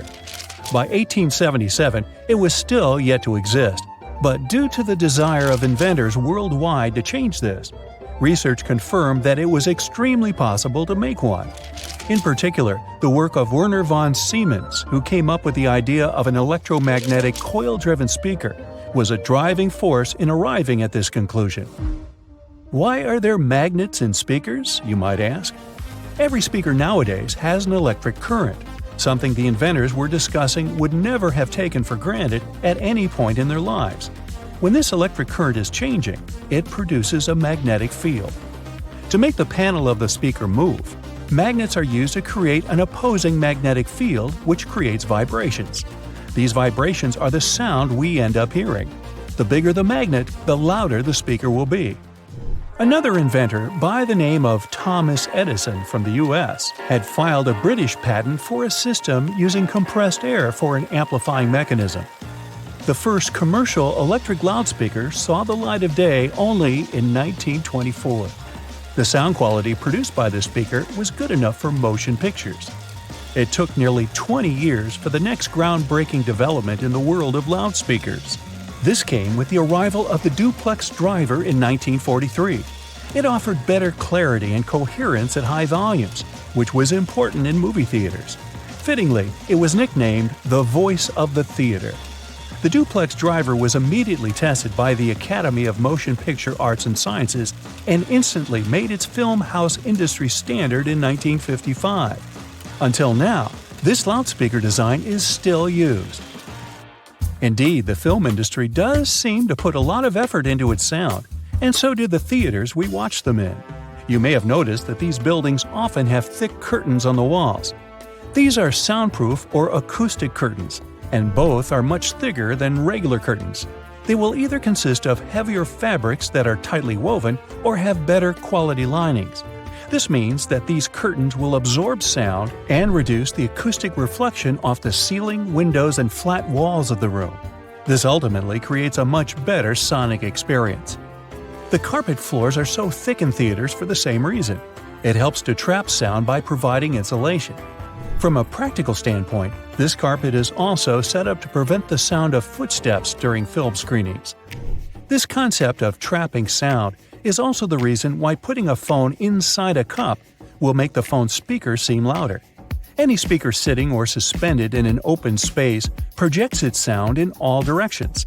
As the speaker vibrates to create sound waves, an equal amount of energy leaves from both the front and the back. By placing a speaker in some form of enclosure, we can redirect some of the energy that comes from the back of the speaker and project it forwards. By putting the speaker in a cup, you're directing the sound more efficiently. It travels only one way, making it seem louder than what you'd hear when you take it out of the cup. Speaking of phones and speakers, ever wonder why your mobile device makes your speaker produce a buzzing noise? This can occur when the two gadgets are near one another and your mobile is trying to send and receive data. The transfer of information produces electromagnetic disturbances in the medium around the speakers. It creates noise in the audio, and as a result, you can hear the buzzing sound coming from the speaker. A simple way to protect the amazing vibe your speaker is creating for you from this irritating buzzing noise is just to move your phone away from your speaker, or vice versa. This will eliminate what is officially known as electromagnetic interference. Research across America shows that, on average, 74% of people own 2 or more pairs of headphones.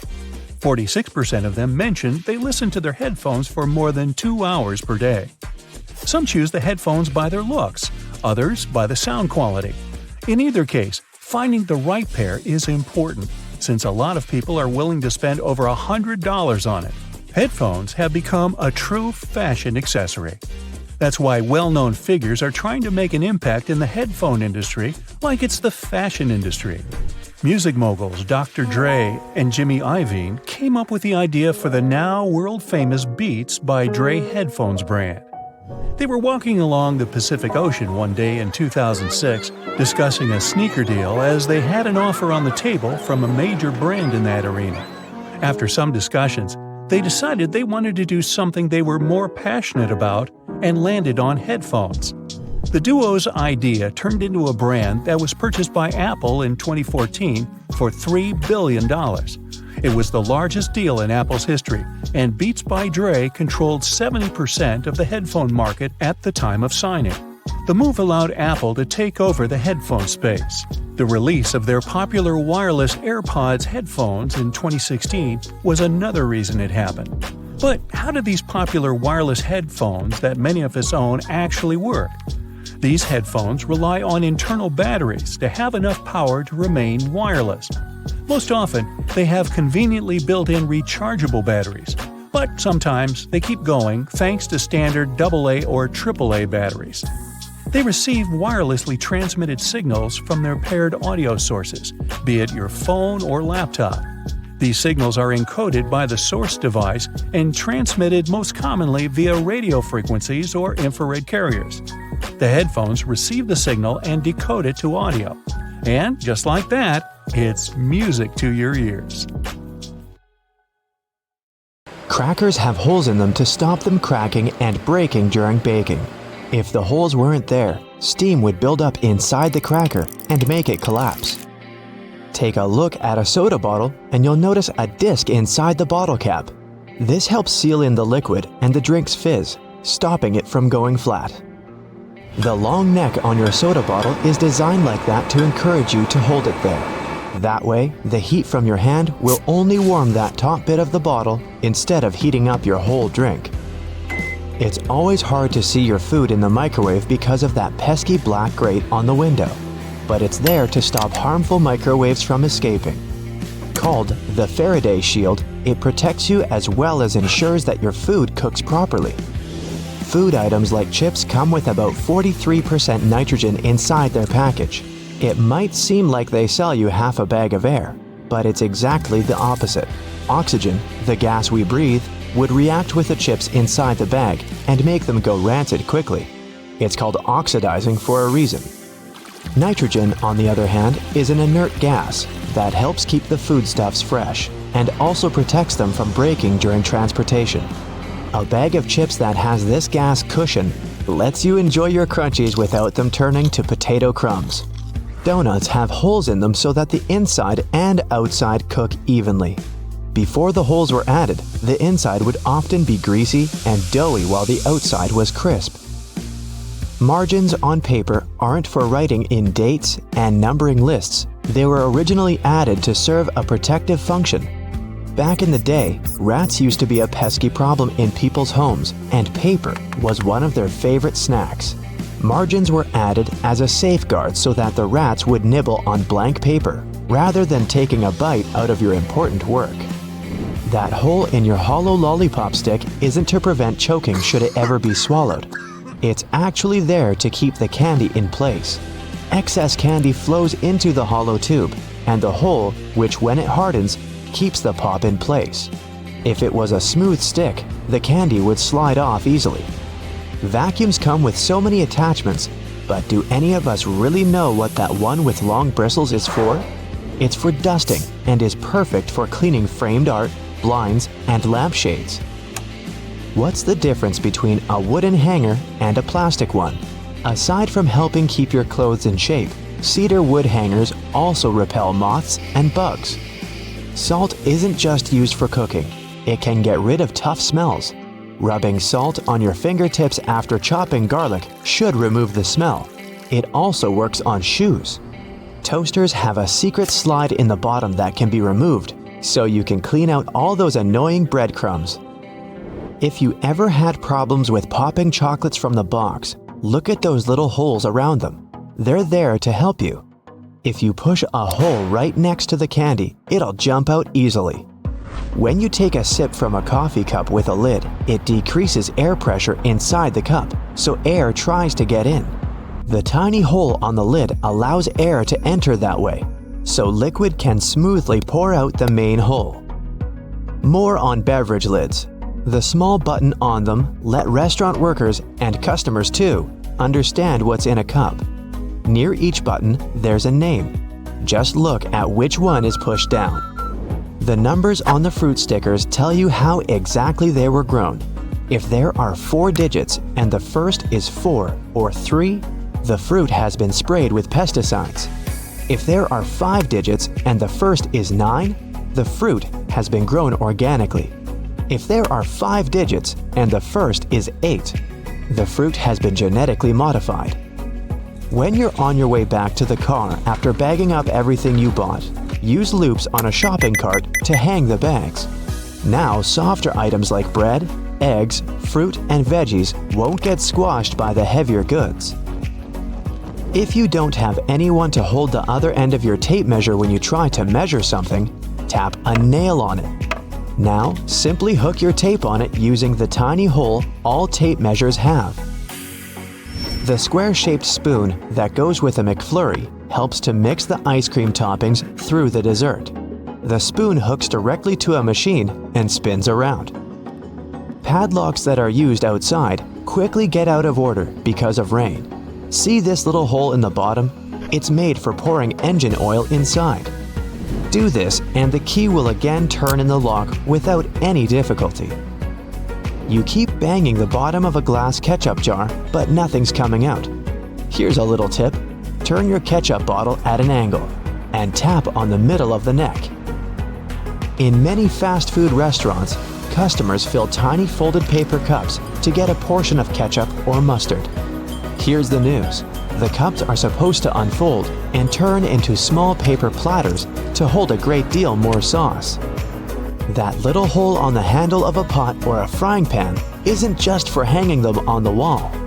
During cooking, put the end of your utensil in the hole, and it'll be propped over the pot to save your kitchen from extra mess. The blue or any other dark color bristles on your toothbrush are meant to remind you when it's time to get a new one. If you see that bristles have become pale, change the toothbrush or its head. An extra hole at the upper part of the sink has multiple hidden functions. First, in case someone forgets to close the tap, the water won't overflow and the bathroom won't get flooded. Second, thanks to that hole, the water drains faster as it gives an escape for the air, helping the water flow down. Most metallic zippers have a hidden lock inside them to save you from awkward situations, such as an undone fly. Don't leave the zipper handle in an upward position. When you pull it downwards, it automatically locks. It's all thanks to those tiny grooves hidden underneath the handle. Spoiled milk emits gases, like most foods when they go off. A classic plastic milk jug has a concave shape on one side, so when the gases expand inside the jug, it expands too, and the concave shape curves out. Also, if you want to save some milk for later and freeze it, the jug will expand when the milk gets solid as well, occupying more space in a jug. Bath foam isn't only for fun or a nice smell. It also helps regulate the temperature. The bubbles keep the water hot, so you can enjoy a bath a bit longer. Anyway, it works for acrylic bathtubs only. Those made of metal lose heat really fast either way. Many cups and mugs have little grooves on the bottom on purpose. They're designed for washing machines. The grooves let the water flow and not spill over your feet when you take the cup out. Also, those grooves let the air flow so the cup doesn't crack even if the tea is scalding. A point on an ointment cap is there for a reason too. Most tubes are usually sealed with foil, and it's better to avoid opening it with fingers unless you're ready to say goodbye to your nails. A point easily opens even the most safely sealed tube. Escalator brushes aren't for keeping your shoes clean and polished. It might be tough to apply wax right on that brush while the escalator's on the move. It's for your safety. Brushes won't let you come close to the edge, so a long coat or bootcut jeans won't end up in between the steps. All Tic Tac containers are designed to dispense one Tic Tac every time you open it. The lid has the same shape as the candy. Turn the container upside down, gently shake it, and slowly open it. You'll notice only one candy stuck between those lid grooves. So if you just open the container and shake it until 5 or even more candies fall into your mouth, it means you've been eating Tic Tacs wrong all this time. The pom-pom on top of your beanie wasn't put there as a fashion accessory. The pom-pom was originally added to the hat to prevent sailors from banging their heads on the ceilings of the ships that were too low. The cylinder on the end of a cable is sitting there, useless as it might seem.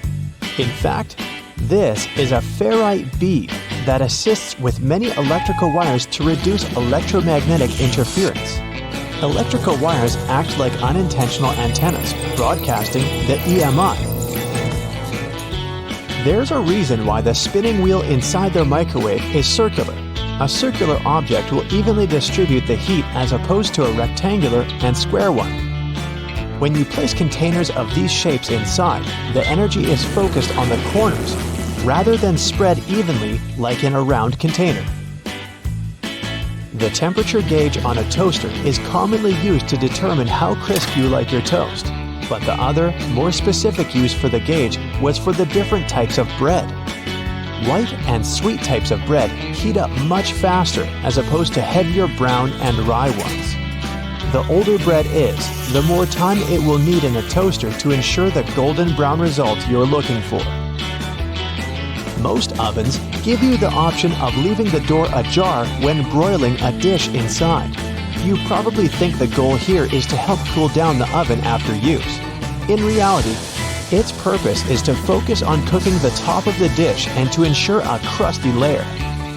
Controlling the buildup of heat and steam by releasing it through the slightly ajar door gives you the desired result without cooking the entire dish to a crispy end. You probably have noticed that your dishwasher has specific areas for different types of cutleries and dishware. But all the dishware pieces should be facing towards the center and not all in one direction. What types of foods were on the plates will also determine where they should be located in the racks. As the middle of the machine gets the strongest spray, carb-based stains from tomatoes and potatoes should be placed there. The detergent is more focused on the outside during the clean, creating a waterfall-like cleanse. That's why protein-based stains, like from eggs for example, should be stacked there. Ceiling fans push cool air down on a hot day, circulating the room. But they can serve you during the winter just as effectively if you flick that switch on the side or use the pulley. So if you want to save some money on heating and try to quickly warm up your room on a cold day, turn the fan on. It will push the air up and spread the warm air around, more effectively warming the room up. Do you still use sticky notes instead of those fancy new apps on all possible gadgets? Welcome to the club. Regardless of what you use them for, they can annoyingly curl up. If you've had this issue, it's because you've peeled them from the bottom upwards. Doing it this way causes the curling. Peeling them from the side will ensure they remain flat, ready to remind you of your daily tasks. Did you know that can openers weren't invented until 50 years after preservation cans had been readily available? So how would it be possible to open a can? There are a couple of alternative methods just in case you've misplaced your trusty opener. All you need is a metal spoon. Set the can down on the counter, hold onto it firmly, and grasp the head of the spoon tightly. Apply pressure and vigorously rub the edge of the can's top over a small area. It takes time, but as you continuously rub, a small indentation soon opens a hole. Once the hole is wide enough for the spoon's tip, pry the lid upwards and keep going along the edges until you can finally access the hard-earned meal within. Most toilets rely on water pressure and gravity to function, so a power outage will not affect them. But if yours does need electricity to function, you must be worried about using it when the power is out. The good news is the power is only used to fill the toilet and not to flush it. As the flushing mechanism will still work, open the toilet tank and pour in a couple of gallons, and you're free to flush away whatever you need to. Blockages in shower drains occur over a long period of time. It's inevitable. We lose 50 to 100 hairs a day, and many of them will endeavor to reside within our shower drains. Hair only forms the foundations of the blockage, and this attracts the buildup of various other things. A great life hack is to use your vacuum cleaner and put the nozzle in the hole once removing the plug. Apply a wet cloth around the nozzle, ensuring air cannot escape. The vacuum will suck up the blockages a lot easier. This will help avoid any extra cost from plumbers, as they themselves use this technique. To make your candles last longer, trim their wicks multiple times and keep them as far away from water and moist as possible. It will guarantee that your candle's wax stays firm and steady and continues to burn slower for a longer period of time. The empty space between the panes of the oven door is there for a reason. You can stick a brush in there to clean the oven door glass. It's easy to access this space through the bottom of the door, open the lower shelf, then push the brush through the hole. While you're parking in a garage, you might find it difficult to determine how close to it you need to be. Not all cars have sensors ensuring you keep the right distance before the bumper makes an indentation on the wall. Applying a rope with a tennis ball from the ceiling at the right distance will help you learn the best distance to park from the wall. We've all been told to loosen a lock with WD-40 or lubricant. Yes, we all know we should have these around the house.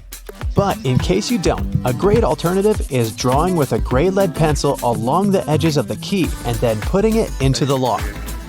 Continue doing this until the keyhole has been adequately lubricated and the key functions smoothly. Pliers are prone to damage when you use them to adjust faucets and shower heads and are also difficult to grip.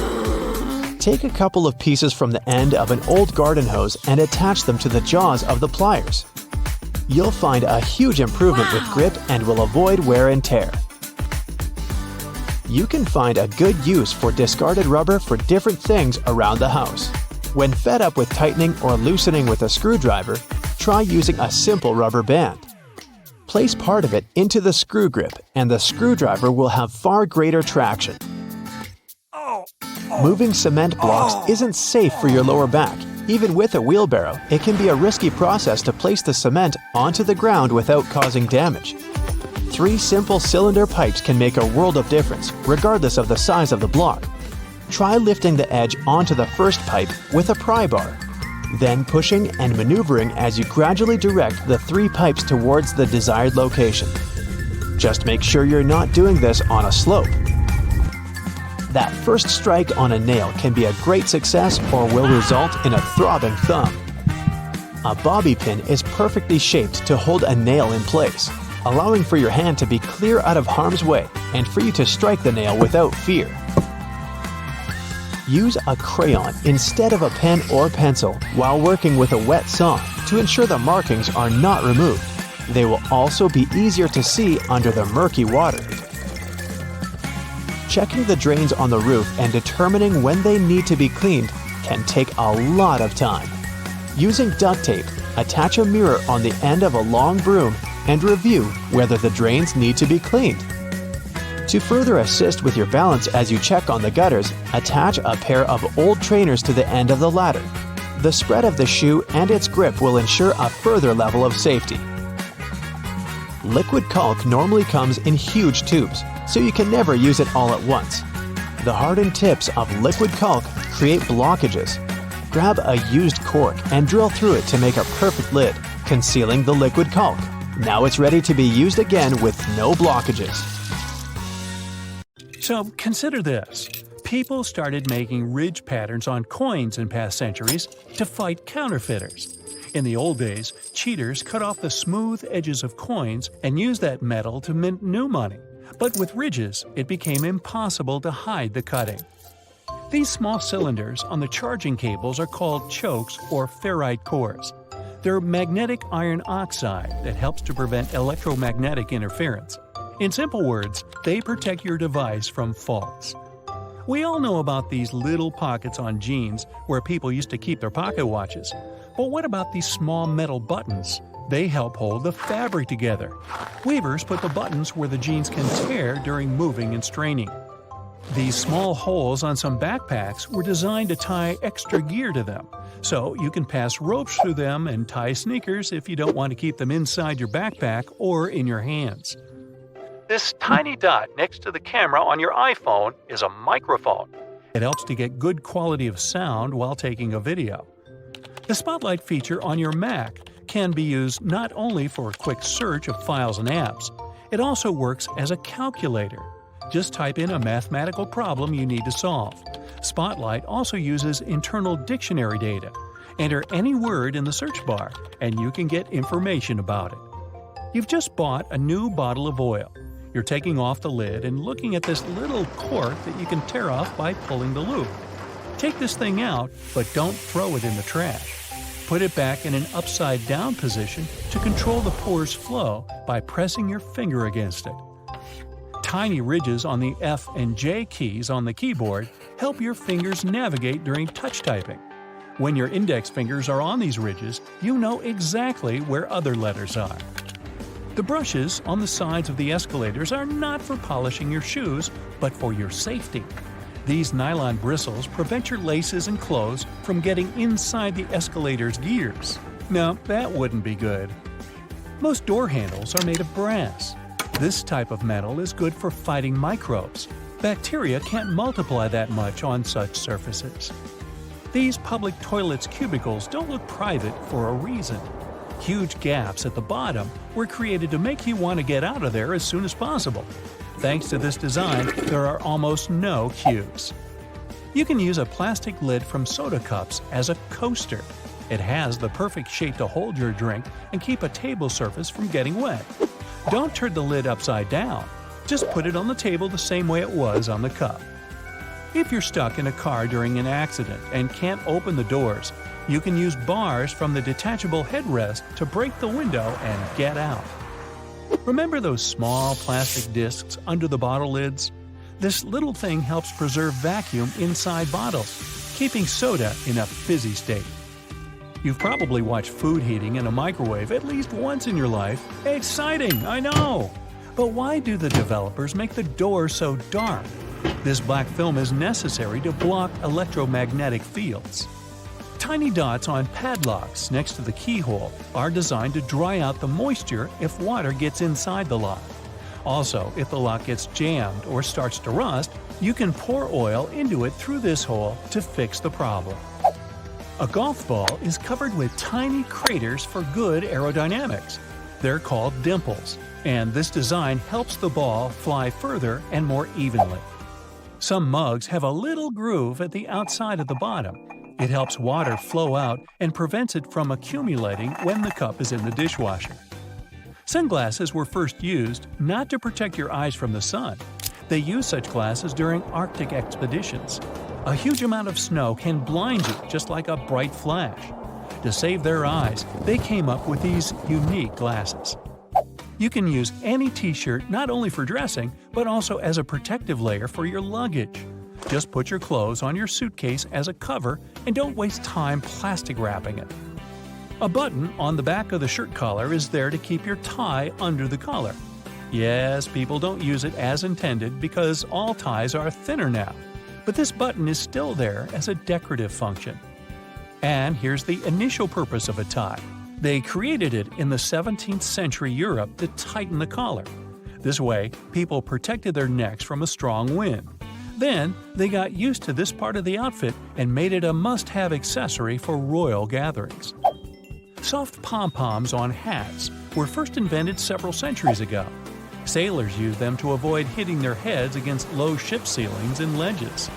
They make most clothes hangers from cedar wood, since it contains many natural oils repelling moths that love to eat your clothes. A light bulb is spherical because such a shape allows the light to distribute evenly. Also, such light bulbs are cheaper and easier to produce. Ever found these pieces of fabric in new clothes? They're not just patches, but also testing subjects to use before washing. You can put this piece in the washing machine and see what happens to it. If everything is fine, then you can safely put your clothes in. Your ceiling fan has two modes of work, winter and summer. You need to find the switch on it.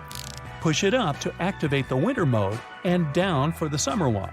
In summer mode, the fan pushes the air down. It pulls the air up in winter. Most people have this round plunger in the bathroom. In movies, they use those to eliminate a blockage in the toilet.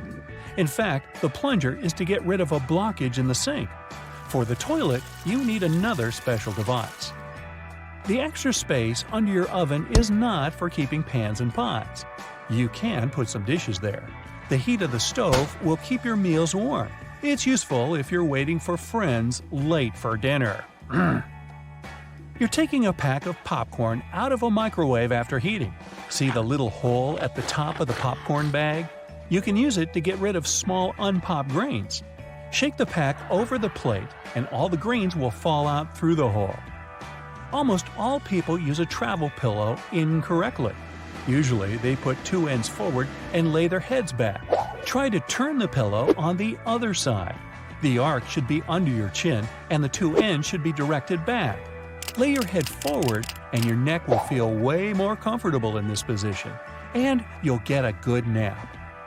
They create magnets in a horseshoe shape to increase their magnetic power. The blue part indicates the south pole, the red part the north one. The two poles work simultaneously and increase the attraction. Thanks to the perfect aviation design, most planes can fly a long distance even without an engine. In 1268, Roger Bacon made the first written mention on using telescope lenses for optical purposes. Magnifying lenses inserted in frames were popular for reading both in Europe and China at this time, so it's still a question if the West took it from the East or vice versa. If you find yourself in the middle of the sea without food, you can try fishing. You can use anything for bait, your phone, watch, keys, and you can use laces as a fishing line. Tie the bait and throw it into the water. And good luck catching the fish that swallowed your phone. It's going to be a whopper. You can turn over the tab on a lid of soda cans and use it to hold a cocktail straw in place. The blue half of the eraser wasn't originally created to delink the ink. Initially, the blue part erased inscriptions and drawings on thick paper. The red part couldn't do it without leaving streaks, but the blue one handled this task perfectly. Most of us tear sticking notes off incorrectly. Try not to do it from below, but from the side along the licking log. The paper will stick to the wall for longer this way. Ever wondered what these two holes in the lollipop stick are for? All the time, you say. Well, when they put the bar in hot syrup, the liquid flows inside. It creates a solid attachment for the plastic. And so it goes. You know, there are all sorts of amazing things you can do with products already lying around the house that were meant for other things. We'll explore some of those, plus everyday items that have other purposes you may not be aware of. I'm also in a silly mood, so hey, let's have some fun. Many pairs of kitchen scissors today have a serrated opening where the handles and blades meet. You can use this as an herb stripper to destem difficult herbs like thyme, rosemary, and chives. Saves you a lot of time trying to pick the leaves off by hand. And if you're short of a vase, you could present roses to your significant other this way. Just be careful when you're pointing the sharp end. The metal tab on soda cans can be flipped around. You can slip a straw in place so you don't have to hold it up to your mouth. This stay-on tab replaced the pull ring tab created in the early 60s. You remember those, don't you? Those could be quite sharp and easily discarded where they could be a menace for others. Now you can pop your straw straight into one. Also means you can produce some bubbles and make a mess. Sometimes when you purchase an article of clothing, you receive a plastic baggie with an extra button and a swash of fabric. While the fabric is clearly used to patch holes, it can also be used to test the effects of various cleaners on certain surfaces. It's handy too to test wash cycles before using them to wash the whole garment. And if you want to clean your nose with it, that suggestion never came from me. You can use a screwdriver for leverage if you're having trouble lifting or moving something. Some also have a hexagonal shape handle that fits inside a wrench or spanner. You can use it to improve torque and, again, for leverage. A little easier on your hands. Some of us aren't that strong, or maybe that's just me. Rubber bands are great for many things, but if you have a bottle that's hard to open, you can wrap the band around it for a better grip. Escalators have those fluffy black brushes for a similar reason that some have yellow lines on their steps, to try and deter people from getting too close to dangerous places. People don't always take notice, and sometimes clothing can drape close to a point where the step meets the edge or skirt. The brush is a little barrier to help prevent this from happening. They can also catch bits of fluff and prevent other small things from falling down into the gaps.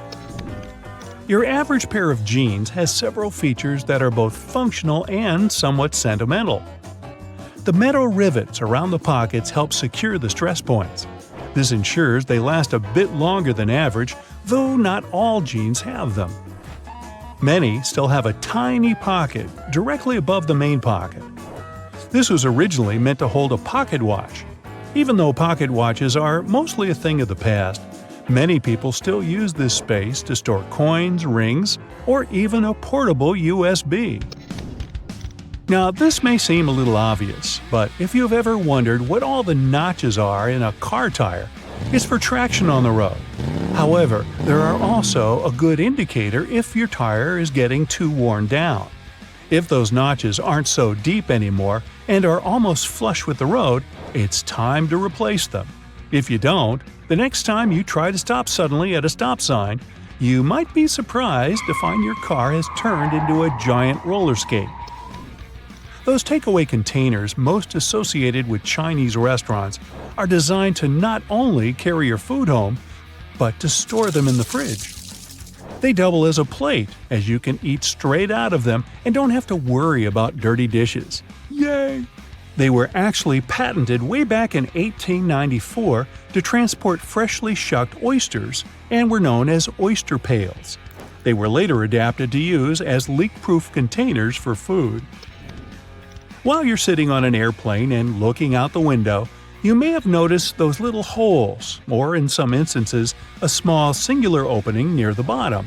This is called a breather hole, and no, it's not for you.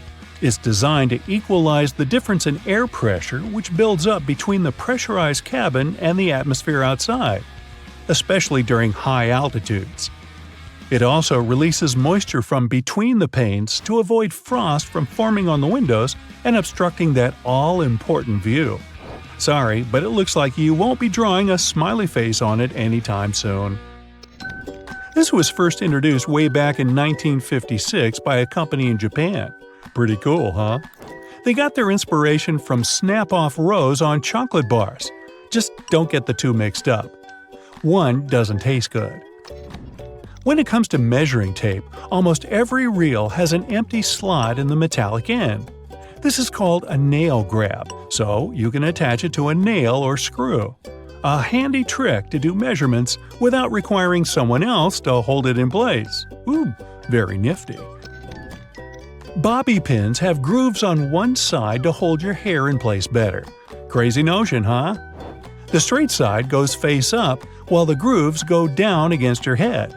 They're called bobby pins because of the bobbed hairstyle, which was popular in the 1920s, though the pins were invented in the 19th century.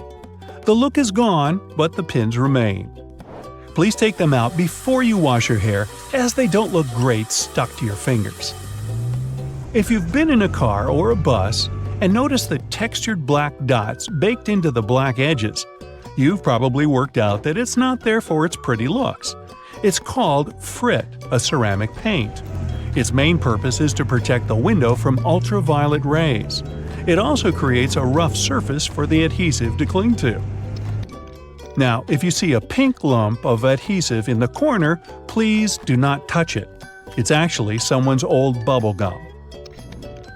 If you take a look at the bottom of the lock, chances are you'll see one or two little holes. This is to let water out from the inside that may have been trapped due to rain. This mini draining capability prevents the inner working from rusting over or freezing in place if the weather's very cold. If, in another situation, the lock becomes stuck, you can ease an oil-based product inside to lubricate the lock and get it working again. If you've lost the key and want to ease your frustrations, you can yell into the holes. It won't do anything to unlock it, but it may help you feel a little better. Some dress shirts have a fabric loop on the back. You guessed it, it's used for hanging the shirt up. The loops were reportedly first used in the Navy, as it was easy to simply hang them on the wall. During the 1960s in colleges, the fashion of the day was to wear the shirt buttoned all the way to the top, which made them difficult to hang. So designers began putting the loop on the back. If the student removed the loop, it signified that they were going steady in a relationship. Unless your friend ripped one off for a prank, now everyone's asking whom you're with. There's a little more to this story, but we haven't got time to hang around. And yes, that's a bad pun. On purpose. It's what I do. Ever wondered why coins have those little ridges along the edge? It's a leftover from earlier times when they were worth more. Counterfeiters could easily file the edges off to sell as gold or silver coins to make some profit. The ridges were created so it was much easier to tell which of the coins had been altered. It's not needed today, but the coins still have that altered style. If you ever get really bored, you could try counting how many ridges there are. Actually, that is a very boring idea. Forget that and watch another Brightside video instead. Road and construction workers are usually dressed in orange because the bright orange hue is visible even in bad weather. It's the most effective color to attract attention and alert people. No wonder lots of safety jackets and traffic cones are orange as well. The stop sign has an 8-sided shape to help drivers recognize it easily, even if they see it from the back. And when the signs weren't reflective yet, the octagon shape prevented drivers from confusing the stop sign with any other at night. The rumble strips on the side of the road are placed there to alert drivers who doze off behind the wheel. When their tires move over these strips, the noise and vibration work like an alarm clock. There are magnetic locks on fuel hoses at gas stations. They come in handy if someone drives away with the gas nozzle still attached to their car. In this case, the lock detaches the hose automatically. Oh, that's embarrassing. Gasoline looks like a rainbow in a puddle because it can't mix with water. It forms a thin membrane over it. When light reflects from it, and the water at the same time, you've got a rainbow. A triple handle on a jerry can is there to make it easier for two people to carry it and distribute fuel evenly. Gas cans often have a second hole that actually needs to be uncapped too before you pour the gas. The air passage will prevent it from pouring out, so no more fuel waste. Most gas cans have two holes with caps, a bigger and a smaller one. You're supposed to uncap the smaller hole before pouring gas inside the bigger one. It'll prevent the liquid from glugging and spilling all over your clothes and the ground. Another little thingy we often neglect is a point on an ointment cap. Most tubes are usually sealed with a plastic film or foil, and opening it with your fingernails isn't the best idea. A point easily opens even the most safely sealed tube. You can use most screwdrivers together with a wrench to create more torque. Just place the wrench over the handle of the screwdriver. This way, you'll need to apply a lot less force than before. You'll also be able to get to hard-to-reach areas more easily. They install cameras in shops, banks, and hospitals to monitor everything. If something happens, you can call the police or rescuers. The camera really helps to solve a lot of problems. Why are there no cameras on planes? The crew keep order on the plane, but they won't be able to do anything if something serious happens. Besides, there's nowhere to run on the plane. During the flight, the cameras are useless, and after the flight, the words of the passengers work ideally instead of cameras. So, if cameras do no good, then why spend money on them? Water is great at cleaning stuff because it has triangular molecules. They're made of 1 oxygen and 2 hydrogen atoms, H2O. Such molecules have slightly different charges on their opposite sides, pretty much like magnets. That's why water easily sticks to other molecules, including those that make up dirt. Lots of private houses have triangular-shaped roofs because this allows rain, snow, and fallen leaves to slide off the slope. If all this stuff piled up on top of your house, one day your roof would collapse. When a storm is coming, clouds seem to turn dark, but it's just an illusion. Thin clouds on a sunny day let the light through easily. They also scatter all the colors of the light spectrum. This makes us perceive the clouds as white, but the thicker the clouds are and the more water droplets they contain, the less light they let through and the darker they look. A good doorknob is the one made of brass, bronze, or some copper alloys. These metals have an anti-germ effect. Bacteria spread way slower on them. They also get rid of germs pretty fast, within a couple of hours. Nope, it doesn't mean you don't have to wash your hands. Diamonds have such symmetrical shape to show you their brilliance. Initially, the gems aren't so beautiful. They go through several stages of cutting and then become pieces of elegance. Most of these stones have a round shape with slightly pointed corners. Diamonds shine the brightest in this shape. Why are there 2 holes in the socket? The left hole is neutral, the right hole is not. And the gap underneath is ground. Electricity needs to flow through the chain. The current flows from the hot slot, passes through your phone charger, for example, and then goes through the neutral hole. Ever wondered what that small pocket on your jeans is for? People used to wear watches on chains. That small pocket was meant for it. Now, almost no one wears such a watch, but the pocket remains. You can still keep something small in there, like a ring. In London, there are some poles that look like street lamps, but there are no bulbs. Well, their official name is stink pipes, and they're a thing of the past now, but they used to come in handy back in the 19th century. These hollow poles would vent away the air and explosive gases with bad smells to prevent, shall we say, unwanted consequences. Most kitchen shears have metal plier-like teeth in the middle, between the handle grips. They can help you crack nuts, crab shells, and other tough products. You can also open jars and bottles or remove herb stems with their help. Leather often looks dull to the eye because it's covered with itsy-bitsy scratches and scrapes. They scatter the light that hits the material. When you coat your shoes in a layer of wax, you fill these tiny crevices. The surface becomes smoother and the rays of light bounce off it more evenly. That's why the leather looks shiny. Highlighters are filled with a special semi-transparent fluorescent ink that can glow in dim light. Yellow and light green hues are the most popular because they don't prevent you from seeing the text after black and white photocopying. Photocopiers perceive yellow and light green marks as very pale and don't print them. They make magnets shaped as a horseshoe because this increases the magnetic force. Colors matter too. The blue part indicates the South Pole, the red part, the North Pole. The 2 poles work simultaneously and increase the attraction force. The dime-sized holes in elevator doors is actually a keyhole. If the doors get stuck, an operator can open them manually thanks to this hole. They'll just insert a special key. The tiny hole in the airplane window is there to balance air pressure. The window has 3 layers. The outer pane is extremely sturdy. It can withstand air pressure differences during takeoff and landing. The inner pane, which is the closest to you, is made of cheaper materials. It prevents potential damage to the window. The hole itself is in the middle pane. It not only balances the pressure, but also prevents the window from fogging.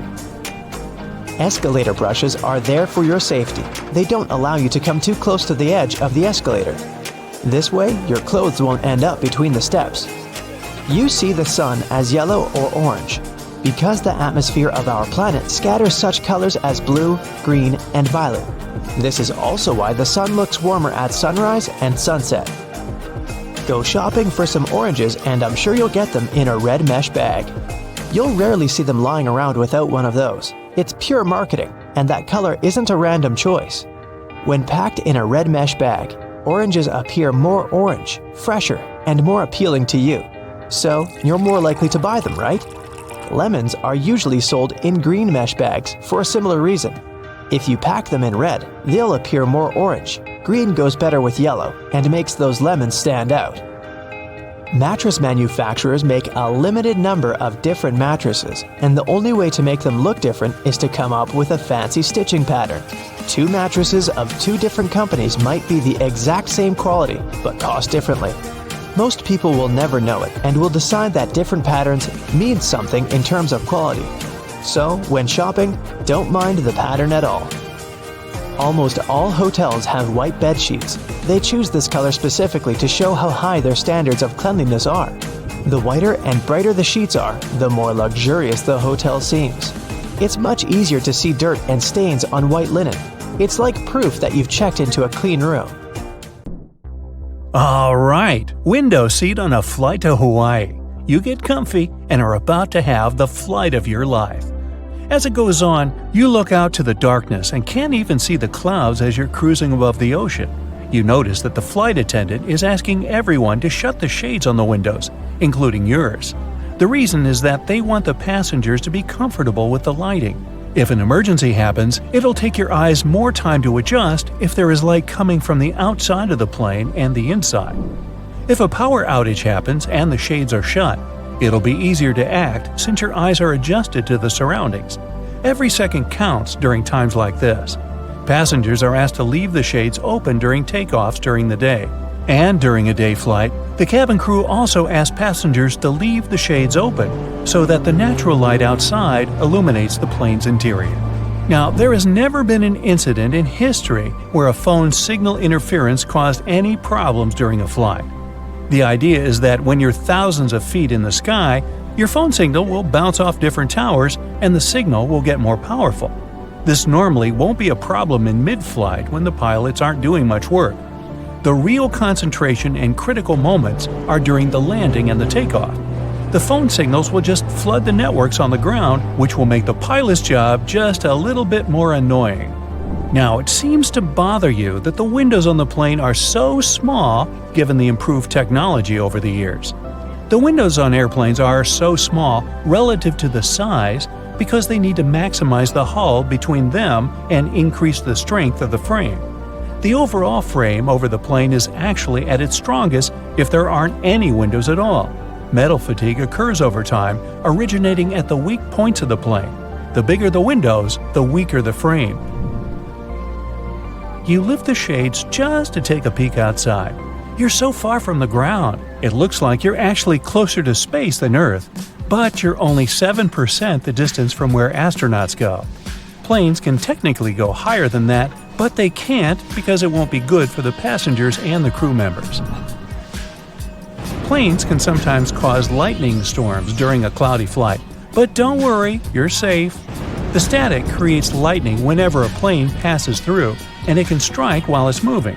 But over the years, technological advancements improve the quality of airplanes. The electrical current of lightning is distributed throughout the aluminum structure so that it doesn't affect the controls. Some people start panicking on the flight.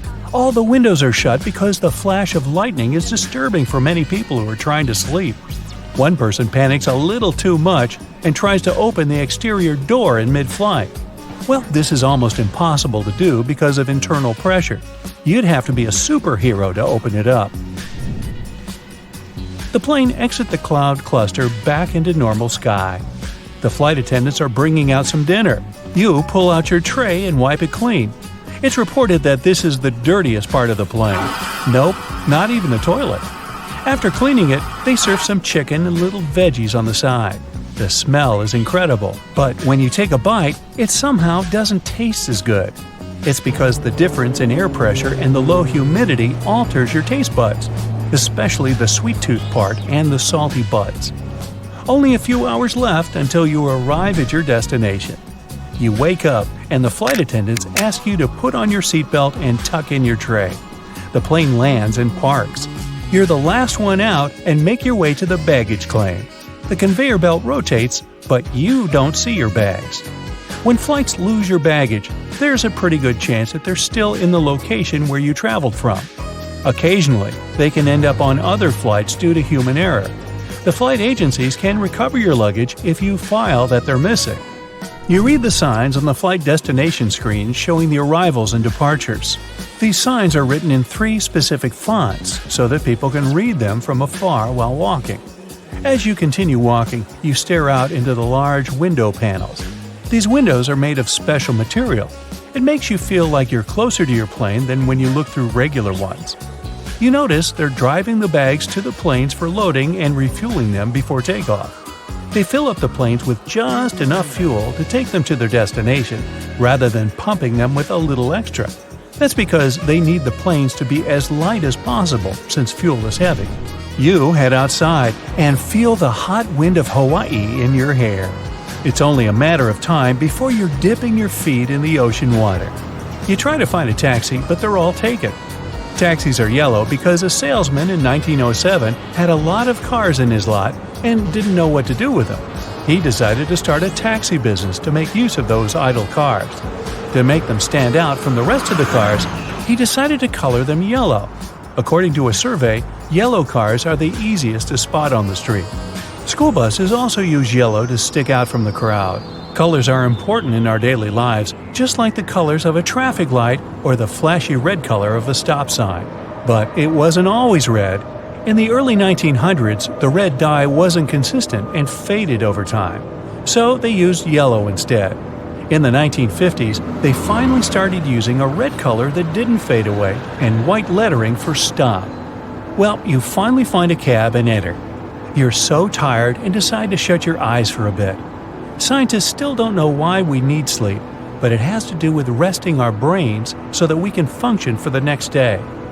You get stuck in traffic and are jolted up by the sound of honking cars. You look out the window and see the ocean filled with people. Instead of waiting in the taxi, you pay your fare, grab your bags that the airline finally found, and head down to the beach. You dip your feet and pick up a large seashell. You put it against your ear to hear the ocean. Of course, you don't exactly hear the ocean, but different frequencies of the ambient noise inside the shell echoing around. The sound just happens to resemble the ocean. You take off your shoes to feel the sand on your feet, but it's so hot that you tiptoe your way to a shady spot. The sand absorbs the heat and can retain it. 85% of sunlight can also reflect off sand and water. You open your bags and get out your towel and lay it on a soft spot. Even though you're sitting in some shade, you're still at risk of getting a sunburn. So you apply some cream to protect yourself. SPF stands for Sun Protection Factor, and the numbers mean how long it will take for the UV rays to affect your skin. After applying it, you dip in the water for a bit and see a large volcano in the distance. The sand around is somewhat black. This is because Hawaii is located in a volcanic range. The color of the sand is determined by the location, environment, and source. Most of the sand in the world is made up of quartz and trillions of particles that used to be rock. The deserts of the world used to be forests millions of years ago, but due to climate changes, everything turned to sand. Some parts of the Sahara Desert still have some geological formations suggesting that there used to be large rivers in the region. Not to mention the discovery of aquatic dinosaurs found in those ancient dry rivers. You're finally settled and sipping on a punchy drink. You see some people surfing the large ocean waves. Surfing was technically invented in Hawaii and later became a popular water sport worldwide. You hang out for a bit until sunset and then head to your hotel to take a long shower. Water was not invented in Hawaii, although it is surrounded by it. It's, an island.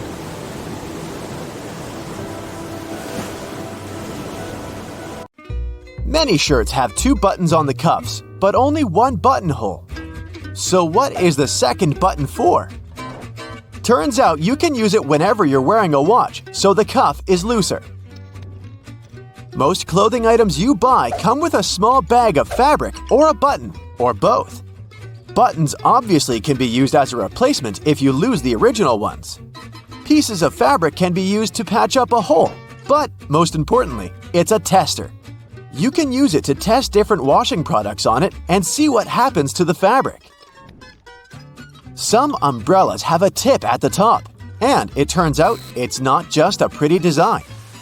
When going inside on a rainy day, you should just close your umbrella and tap the tip against the floor to drain the water faster and more effectively. Many backpacks have this diamond with 2 parallel cutout slits on its front, and it's there for your comfort. You can attach something to it, like a water bottle or shoes. It comes especially handy if you travel somewhere or go hiking, so you don't have to hold your stuff. Okay, the next thing is gear loops. And probably from the name of it, you already have an idea what they're there for. You can strap in some useful gear you need to have with you, like trekking poles or shovels. Some gear will need to be secured to do it. Drop the handle through the loop and rotate it upward. Then, secure it with the elastic hook at the top, and you're golden. On the back of many makeup and hygiene products, you can find this symbol with a marking, like 6M, 12M, and 24M. This is the number of months this product can serve after you open it, and before you should throw it out. The 2 sides of a cotton pad are different because each of them has a particular purpose. A cotton pad has several layers to ensure that it's soft, strong, and can absorb liquids. The edge is stitched to hold it all together. The smooth side of a pad is for applying products, like tonics and lotions.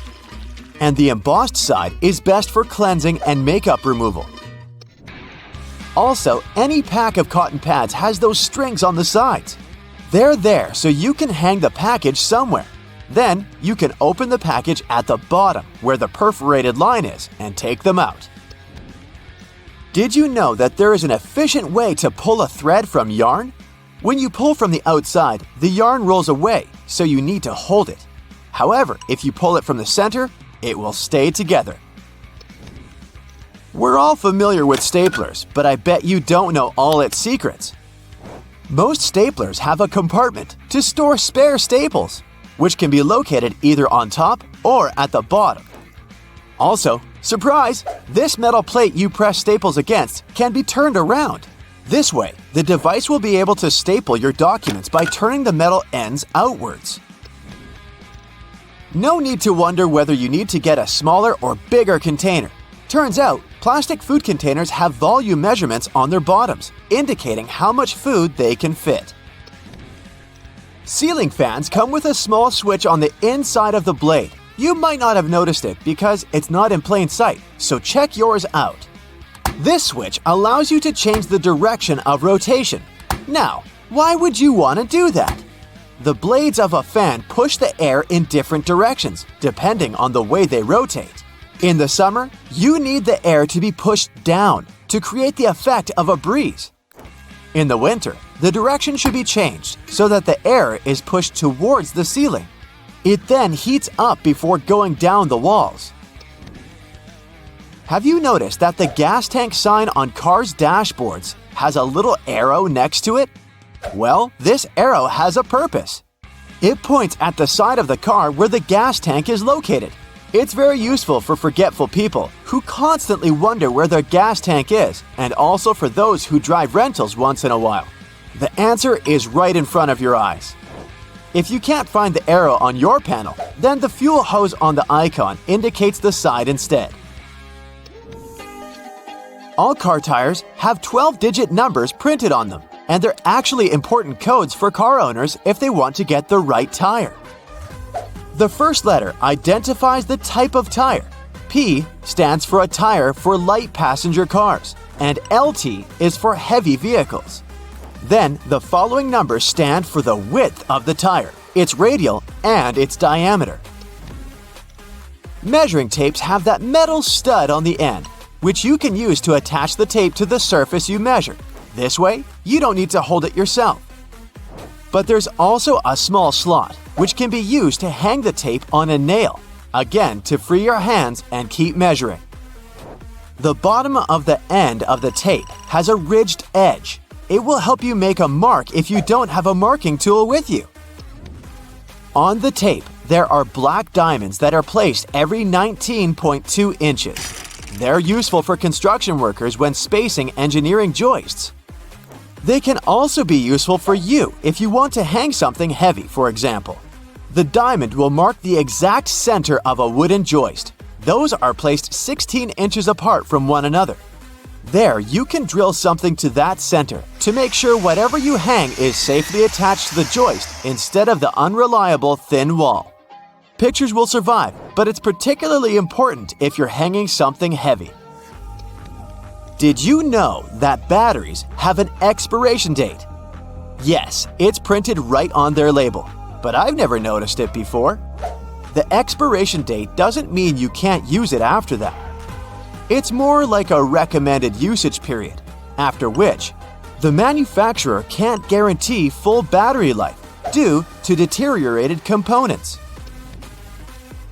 These little feet keyboards have are actually a standard. The height of a keyboard should be adjustable, allowing the angle between 0 degrees and 15 degrees. The reason to fold the feet out is for you to see the keys better, in case you don't type blindly. A little problem that comes with it is that, in this case, your wrists are bent, and it's not good to keep them in this position for a long time. Pans have those holes on the ends of their handles. They're not just there for you to hang them. You can also place your cooking spoon in there. It'll hang right above the pan, and the sauce will not spill around. Make sure to tap off the sauce or food beforehand, though, so that it doesn't go down the spoon's handle. Stickers with numbers you can find on fruits can tell you some information on how the food was grown. A 4-digit code that starts with a 4 means that the fruit was grown conventionally, meaning it contains chemicals and pesticides. So your best choice should be a fruit with a 5-digit number. And if you see the number 9, it indicates that the fruit is certified organic. On the bottom of plastic bottles, you can often notice a mark of a triangle with a number engraved in the middle. This number specifies the type of plastic that was used to produce the bottle. These codes help people and local recycling centers to sort returns.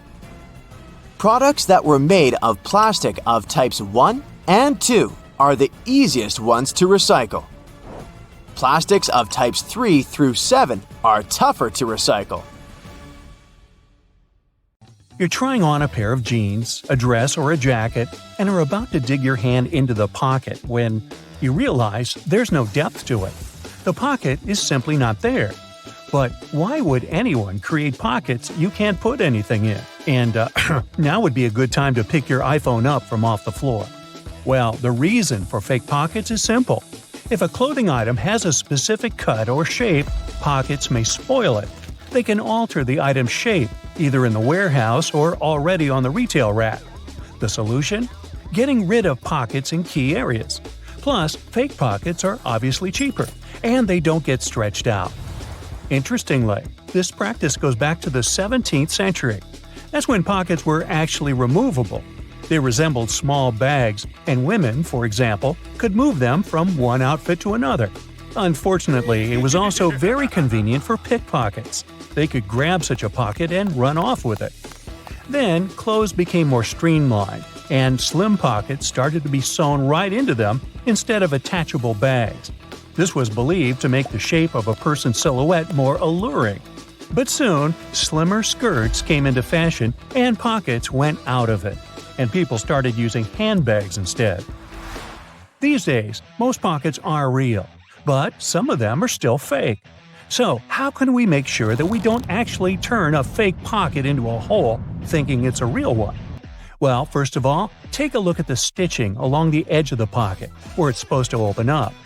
If you see a single loose thread, just snip a piece of it and start pulling gently. If the pocket is real, the thread will easily come out.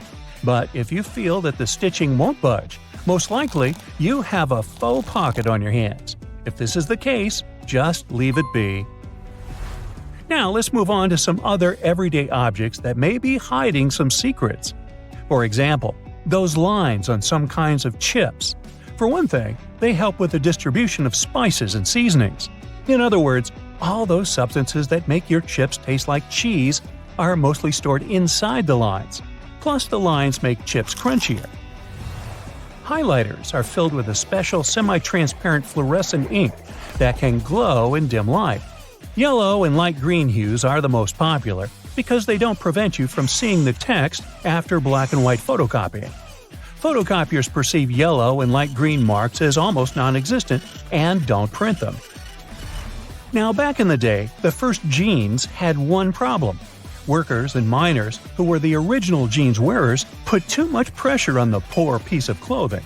As a result, the seams couldn't withstand the stress and tore.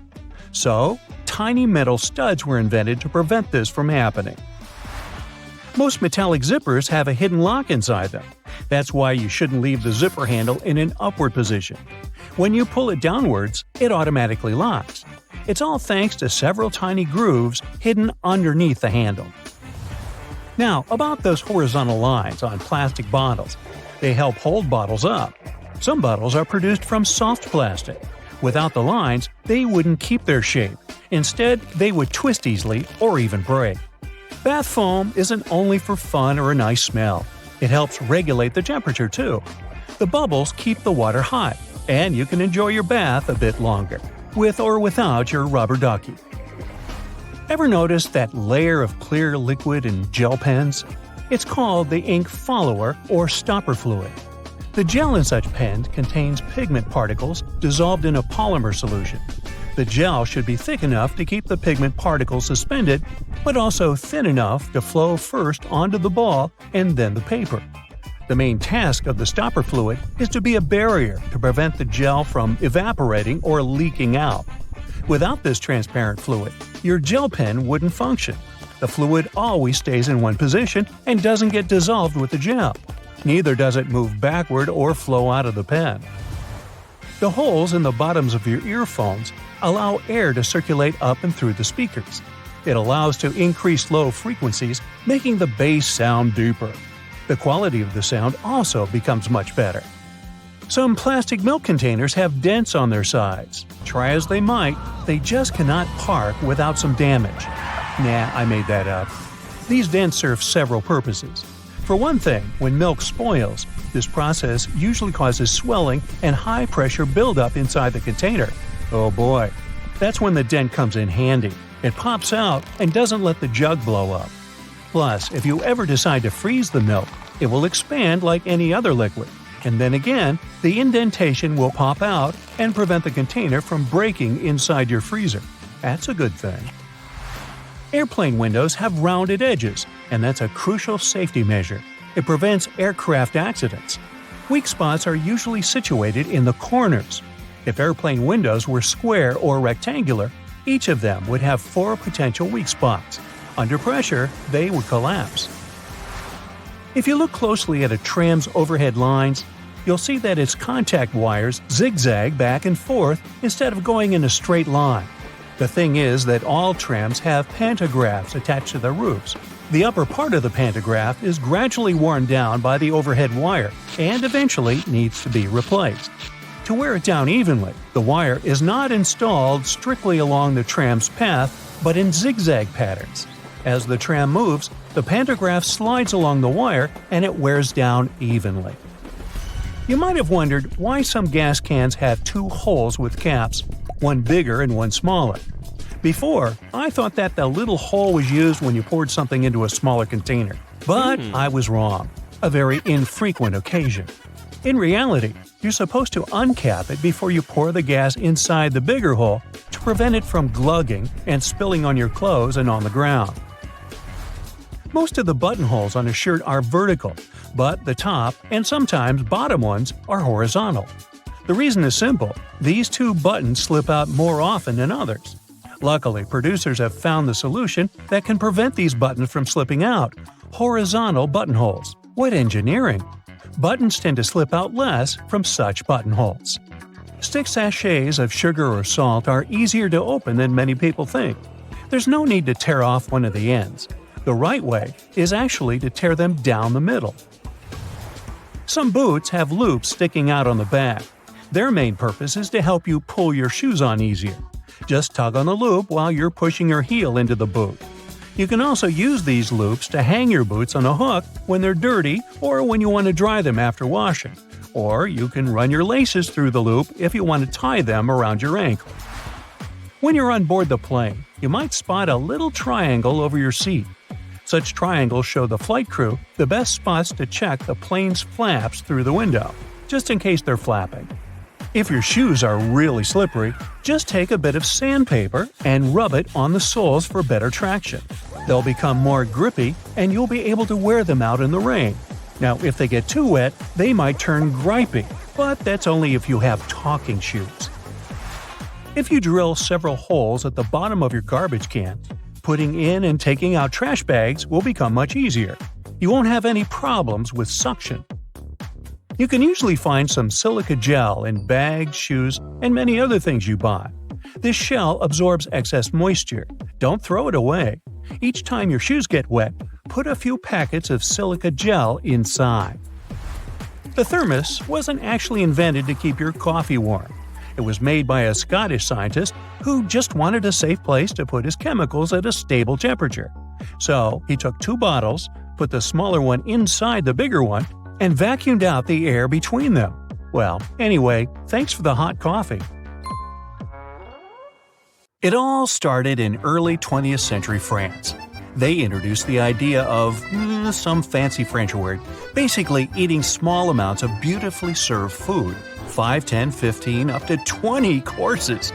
In one meal, you could try soups, appetizers, pastries, pastas, risottos, all that good stuff. When you go to a restaurant to try a new dish, it stops tasting life-changing after about the 10th mouthful. When you're only given a few bites worth, you somehow appreciate the taste more. Luxury restaurants always try to be as different as they can from cheaper places. They've got elegant interiors, expensive cutlery, and small portions, the opposite of what you get at your regular diner. It makes the meal more unusual. That's why it's more memorable. Truffles, caviar, all those fancy schmancy ingredients cost a lot, and deep down, you know that. So when you see them bring a tiny plate with a tiny serving, your brain's happy. It's logical somehow. How would you feel if you ordered a cheap plate of something fancy and it was huge? You'd be weirded out, wondering if the quality was really low or something. Luxury restaurants get their ingredients from various places. It's not really a one-stop shop thing. That adds up fast. A bigger portion would be so expensive even for the wealthiest customers. Most fancy restaurants have at least 3 to 6 course meals.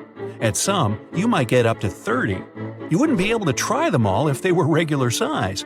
And if they keep the portion sizes down, you'll have room for dessert and a fancy coffee, which means extra money for the restaurant. It's all designed to give you the limited edition vibe. You're always more likely to appreciate something that's rare and exclusive. A mountain of pasta is something you can cook at home any old time. Some strands of multicolored pasta spread across a plate of exotic veggies? That's got food selfie written all over it. Now, gourmet chefs don't just cook. They create edible works of art. And it's a lot easier to make a masterpiece with fewer things on the plate. The more you slap on there, the more it'll look like that meal you cook when you're just trying to empty out your fridge. And for the customer, it's not easy to look elegant when you're trying to shove a huge burger in your mouth. When you're eating your tiny portion at a fancy table wearing nice clothes, you can't not look elegant. Some restaurants are switching it up, offering regular and smaller size meal options. It's perfect if you can't eat that much, are dieting, or want to save some money. But it's not like the smaller portions are going to be fancier, they'll just be smaller. Most restaurants have dim lighting and cozy, secluded seating areas to make you feel more comfortable and relaxed, and stay longer, and order more. You'll feel less guilty about ordering a ton of expensive food when you feel invisible in the dark. Smells can affect your meal choices. Vanilla and cinnamon make you crave dessert. The smell of bacon might make you order a bigger breakfast. Lavender helps you relax, slow down, and eat and spend more. Fancy restaurants use incense and nice-smelling oils to try to make you order more. At cheaper restaurants, it's all different. When you sit by the window and see people in sunlight, you're more likely to feel conscious of your choices and order something healthy and sensible like vegetables, wraps, that sort of thing. And you're more likely to order a full meal because you think someone might judge you or something. They put up TVs everywhere to distract you. That way, you're more likely to agree to whatever the waiter's offering you. Sitting at a high-top bar table makes you more alert since you can't lean back and relax. You're more likely to order, eat, and leave. Then they can fill the table with someone else. Where can you always find fast food? At the mall and at any rest stop. They're hoping you just impulse buy something, even when you're not hungry. Just looking at food or people eating can make you crave that burger. And restaurants pay big bucks to get help designing their menus. They use something called power positioning. It helps you pick something even if you didn't know you wanted it. Whatever's on the top right of the front page, that's what they want you to order. You'll always see the most expensive ingredients mentioned in the dish description, even if it only has one tiny drop of it. You'll want to order it for that luxury vibe. Some gourmet restaurants really do make their specials out of the freshest ingredients, the one they just got in that morning. Most specials, though, they're made from stuff that's about to expire. That way they don't waste as much food. And watch out, the specials at fancy restaurants might cost more than your new iPhone. Even the most luxurious places can't always cook everything from scratch. Frozen veggies zapped in the microwave, vacuum-packed soups they dump in hot water. They might even use leftover shredded veggies from the salad bar to make tomorrow's soup of the day. When the greeter at the front door tells you there's a 20-minute wait, they just made it up. Can they see into the future? How do they know exactly how long it's going to take for that couple at the corner table to finish their pasta and leave? That specific wait time just makes you feel more relaxed. Plus, it makes it look like the restaurant's really well managed. The restaurant manager knows you're more likely to order a $20 pizza if it's right below a $45 steak. You might also fall for the special $3 off dessert, even if it's still $15. It's called the anchoring effect.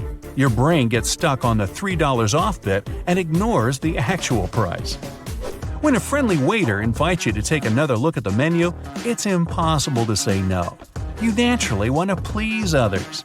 The waiters know which items to push, and they'll describe them to you in the most beautiful way or recommend them as their personal favorites.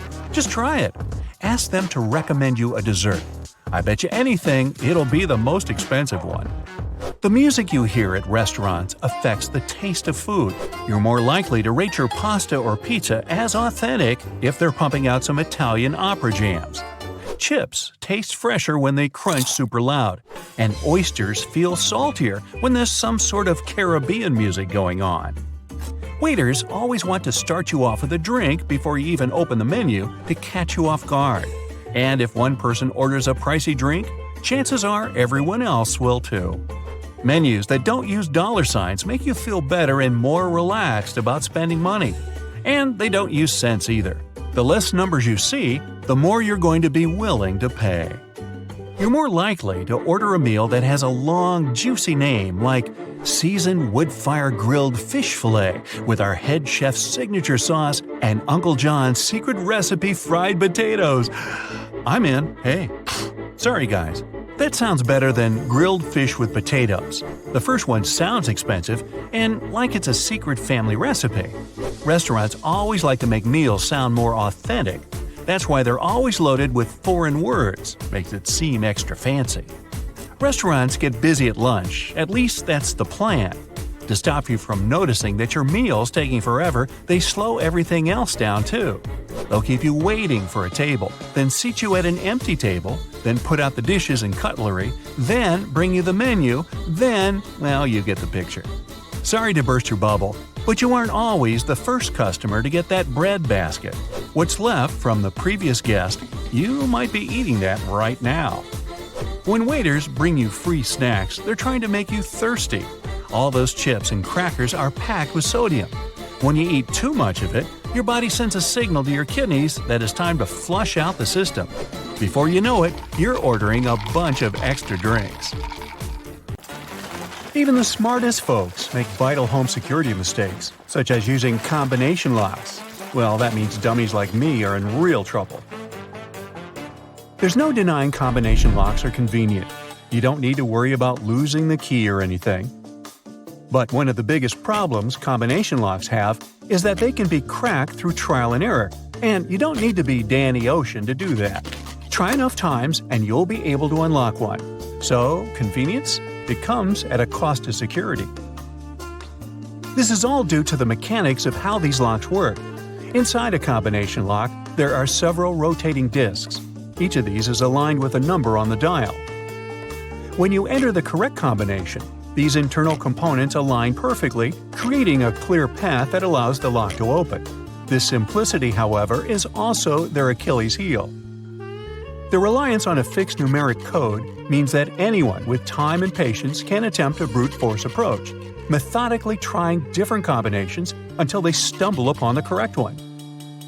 That's why combination locks offer a more predictable and therefore exploitable challenge to potential intruders. Moreover, there are other practical limitations.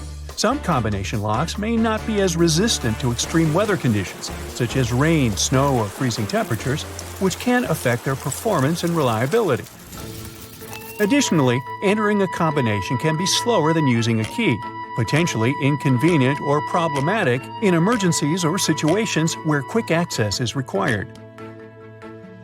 With that, I am by no means suggesting that you can put your trust in other types of locks.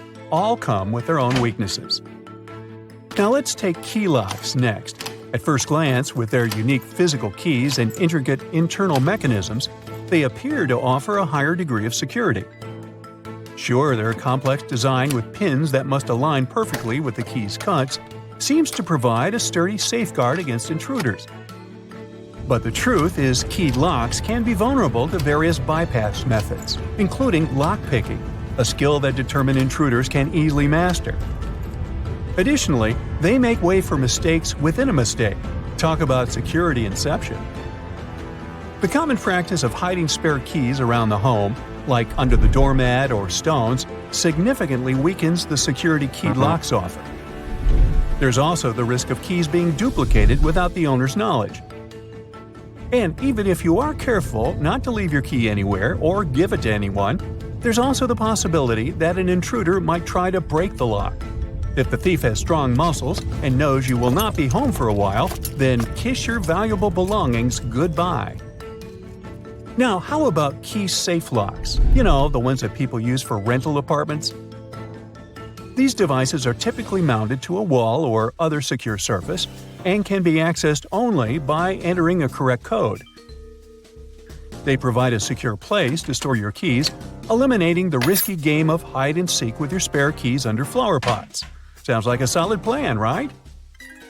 Well, before you heave a sigh of relief, it's important to remember our mantra: no lock is impenetrable. Here's the word I'm trying to say. Anyways, key lock safes are not only susceptible to brute force attacks, but also susceptible to the same risk as combination locks.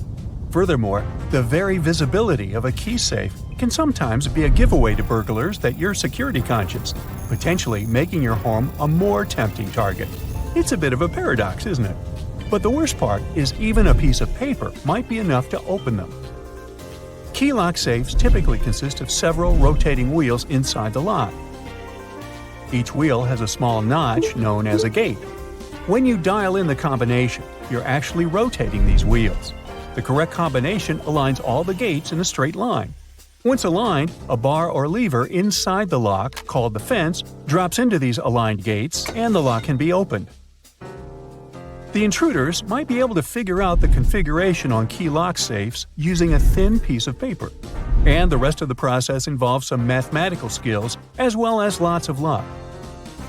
But since this whole thing will take quite some time, it's likely someone will be able to spot them before they succeed. So, is there a lock that you can fully trust to keep the bad guys at bay? Enter the era of digital door locks. This seemingly futuristic solution comes equipped with features like fingerprint recognition, keypads with unique PIN codes, and even remote access through your smartphone. But wait before you run down to the tech stores to get one. It's crucial to recognize that while digital locks can offer enhanced security features like tamper alerts and the ability to change codes on a whim, they're not without their own vulnerabilities. For instance, electronic locks can be susceptible to technical glitches, hacking, or battery failures. Another new tech lock type is biometric locks. They sound like they belong to spy movies, but they're actually quite handy. Instead of using keys or codes, these locks use parts of your body, like your fingerprint, your face, or even your eyes to unlock doors. This way, they provide protection against key thefts, code losses, ripping, melting, drilling, and hacking. In addition, some safes have an opening delay and automatic blocking in the event of an unsuccessful entry. This makes biometric locks the most secure on the market. However, they come with a hefty price tag, as they're among the most expensive types. But there's more to consider beyond the price tag before investing in one. For example, if the fingerprint or facial recognition features fail, these locks also come with backup options like a keypad or a regular key that will allow you to open them. In addition, they require maintenance every now and then. Remember, they run on batteries, so you'll have to replace them once in a while. You'll also need to clean the locks, especially the fingerprint part, to ensure they recognize you every time. And let's not forget the privacy issue. Storing your personal biometric info into a lock does raise a few eyebrows for some folks. You see, no lock is totally perfect. But the key to home security isn't just in the lock you choose, it's also in taking some other simple precautions as well. For example, you might be one of the loners who prefers to keep their daily life to themselves. But for security reasons, it would be wise to consider making some friends in your neighborhood. You see, engaging with neighbors and participating in a neighborhood watch program can enhance security too. When you're going away, you can let your community know. In this way, the alert neighbors can report any suspicious activity they see around your house. Valuables that are easily seen through windows or left unguarded in the yard can attract unwanted attention. Make sure to keep expensive items out of sight and use curtains or blinds effectively to reduce this risk. Many homeowners overlook securing second-floor windows and doors, assuming they are inaccessible. However, burglars can find creative ways to reach these points. Leave no ladder or any other equipment that will allow the thief to climb your house and secure every floor. Failing to update or maintain your home security system can leave it vulnerable to tampering or disablement. Make sure to get regular maintenance and updates to ensure it functions effectively. Poor outdoor lighting provides cover for burglars to approach unseen. Try solutions such as installing motion sensor lights and ensuring the exterior of your house is well lit to deter potential intruders. You also need to consider the fact that no matter how many security measures you take, there's always the possibility of a thief being able to bypass them and enter your home. That's why you should have a safe in your house.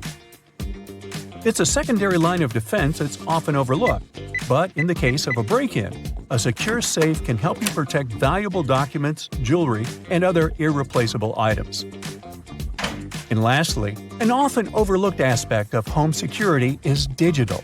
If your Wi-Fi network is unsecured, this can be a gateway for cybercriminals to access your personal information in smart home devices. Using a strong password and considering advanced security measures can be beneficial to avoid that. Or you can just get a dog with a really loud bark. Hey, works for me. Do you hear a sound and almost instantly see a specific color? You may be part of a special group of people, about 4% of the world's population, who can experience synesthesia. You're not imagining things. A new study shows that synesthesia is real, and it has brain scans to prove it. When these synesthetic people hear colors, scans show their brain parts for sight and sound are speaking to each other. Since synesthesia seems to be genetic, some researchers picked 3 families where this feature was present. They went on to play with DNA sequencing, comparing the genes of family members with synesthesia to those without. They still don't have the complete picture of this unique feature, but they did manage to narrow it down to some 37 possible gene suspects. Sometimes, after a nap in an uncomfortable position, you might have felt your arm or leg all tingly or numb. You'd think it all has to do with poor blood circulation. In fact, it might be due to a little thing called paresthesia. This is when your body starts experiencing unusual sensations because your nerves are squeezed or irritated. Paresthesia can give you anything from a burning sensation to that annoying feeling like your arm or leg is not responding at all. It might even throw in some itching or the good old pins and needles. Usually, it shouldn't take longer than 30 minutes tops. Give the affected body part a good shake and it might speed up the process. If it takes longer than that, or if you're getting repeated episodes of paresthesia for no reason, best to check with a specialist to make sure everything's okay. You know what's also worth checking? If you've already liked this video and subscribed to the channel, just to make sure you'll never miss anything. On a regular day, you don't even think about your stomach or its chemical content. Can you imagine if one day this substance just vanished? It contains hydrochloric acid, which is also used in fertilizers, rubber, and steel. Should you ever inhale it, you'd get some serious nose and breathing trouble. Whenever you're chewing something, your stomach starts working those gastric juices. They help because they can help break down protein, activate pepsin, get rid of whatever bacteria you may have swallowed without even knowing, and signal your food to move on towards the exit. Without the acid, the food would just sit there, turning into a bacterium breeding ground. Proteins and nutrients won't get absorbed. Your lunch or dinner might rush through your system as is, and you could end up eliminating undigested food. Ugh. There's a reason why paper cuts hurt so much. For starters, they happen on your fingertips, which are very sensitive areas.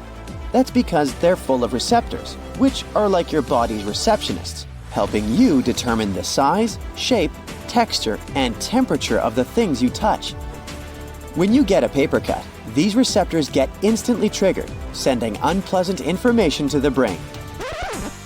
Paper cuts also aren't like a clean slice from a sharp knife because of the dullness of the paper edges. This exposes even more of those receptors. Paper cuts don't bleed much and they don't clot well either. It leaves the nerves out in the open, making the discomfort even worse. We're always using our hands, so these cuts keep reopening, taking forever to heal. Paper is often treated with chemicals that can irritate your skin too. Déjà vu seems to just hit you out of nowhere. You're not a sorcerer and you're also not communicating with anyone from the beyond. It's just your brain malfunctioning. According to doctors, déjà vu is experienced when 2 parts of the brain are having a bit of a misunderstanding. These 2 brain parts are located on each side of your skull, right above your temples. They're like the memory cards of your brain, helping you remember things like locations or other people's faces. They even decode emotions and understand language. Now, in each of these brain areas called temporal lobes, there's a region called the hippocampus. This one is responsible for short-term memories. Sometimes the brain can get small glitches, confusing the hippocampus.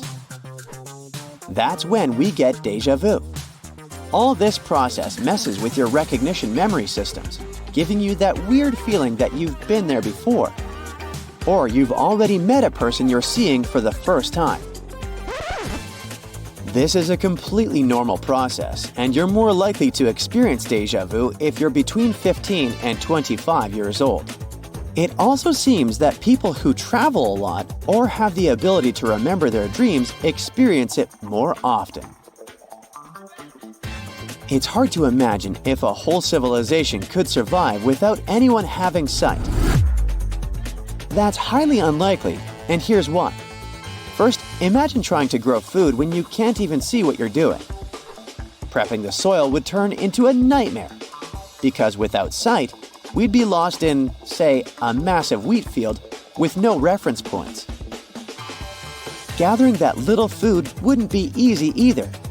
Animals might be lurking everywhere, ready to harm us. Communication would be complicated, since we wouldn't be able to read something without touching.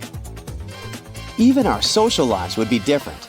Without eyes, we'd be left to rely on voices. Talking to someone without knowing who else is listening. Creepy. If you've ever had a spicy pepper, you know it's not technically hot in terms of its temperature. So why does it feel like it's burning, even if it's just out of the fridge? Well, spicy food has these chemicals that trick your body into turning up its internal air conditioning. First, your lips and tongue feel like they're on fire. Then your nose starts to feel all runny, and you might even shed a tear or two. Your blood vessels dilate, and suddenly, your entire body temperature goes up. To cool things down, you start to sweat. Your lungs might participate as well and signal your diaphragm to pitch in some hiccups, all in an attempt to kick out the fiery intruder. In most cases, all these bodily triggers are caused by a substance called capsaicin, often found in hot peppers like habanero and cayenne. Even though we might feel like we're moving around in our dreams, we aren't because of a complex system in our bodies. This keeps your muscles from doing all sorts of outrageous things because of the wild stories our brains might be coming up with at night. It turns out that most of this brain chemistry happens during the rapid eye movement, or REM phase, about 90 minutes after you've fallen asleep. During REM, or REM, your brain is experiencing some of the weirdest dreams, while your voluntary muscles, like your arms and legs, are turned off. This muscle lockdown is the reason why some people wake up and can't move, experiencing what they call sleep paralysis. The big mystery was how the muscles got into this paralyzed state. Early on, scientists thought glycine, a neurotransmitter, was responsible. Research has shown that even if scientists blocked glycine, the muscles remained frozen. It took a while longer for scientists to find out that to keep those muscles immobile, you need both glycine and another communication chemical called GABA, or GABA. We're not as hairy as our ancestors, but we do still get little goosebumps when we're cold. It's because of these tiny muscles in our hair follicles, called erector pili, that pull our hair upright. For furry animals, this creature helps keep them warm. But for us, it doesn't do much in terms of heat.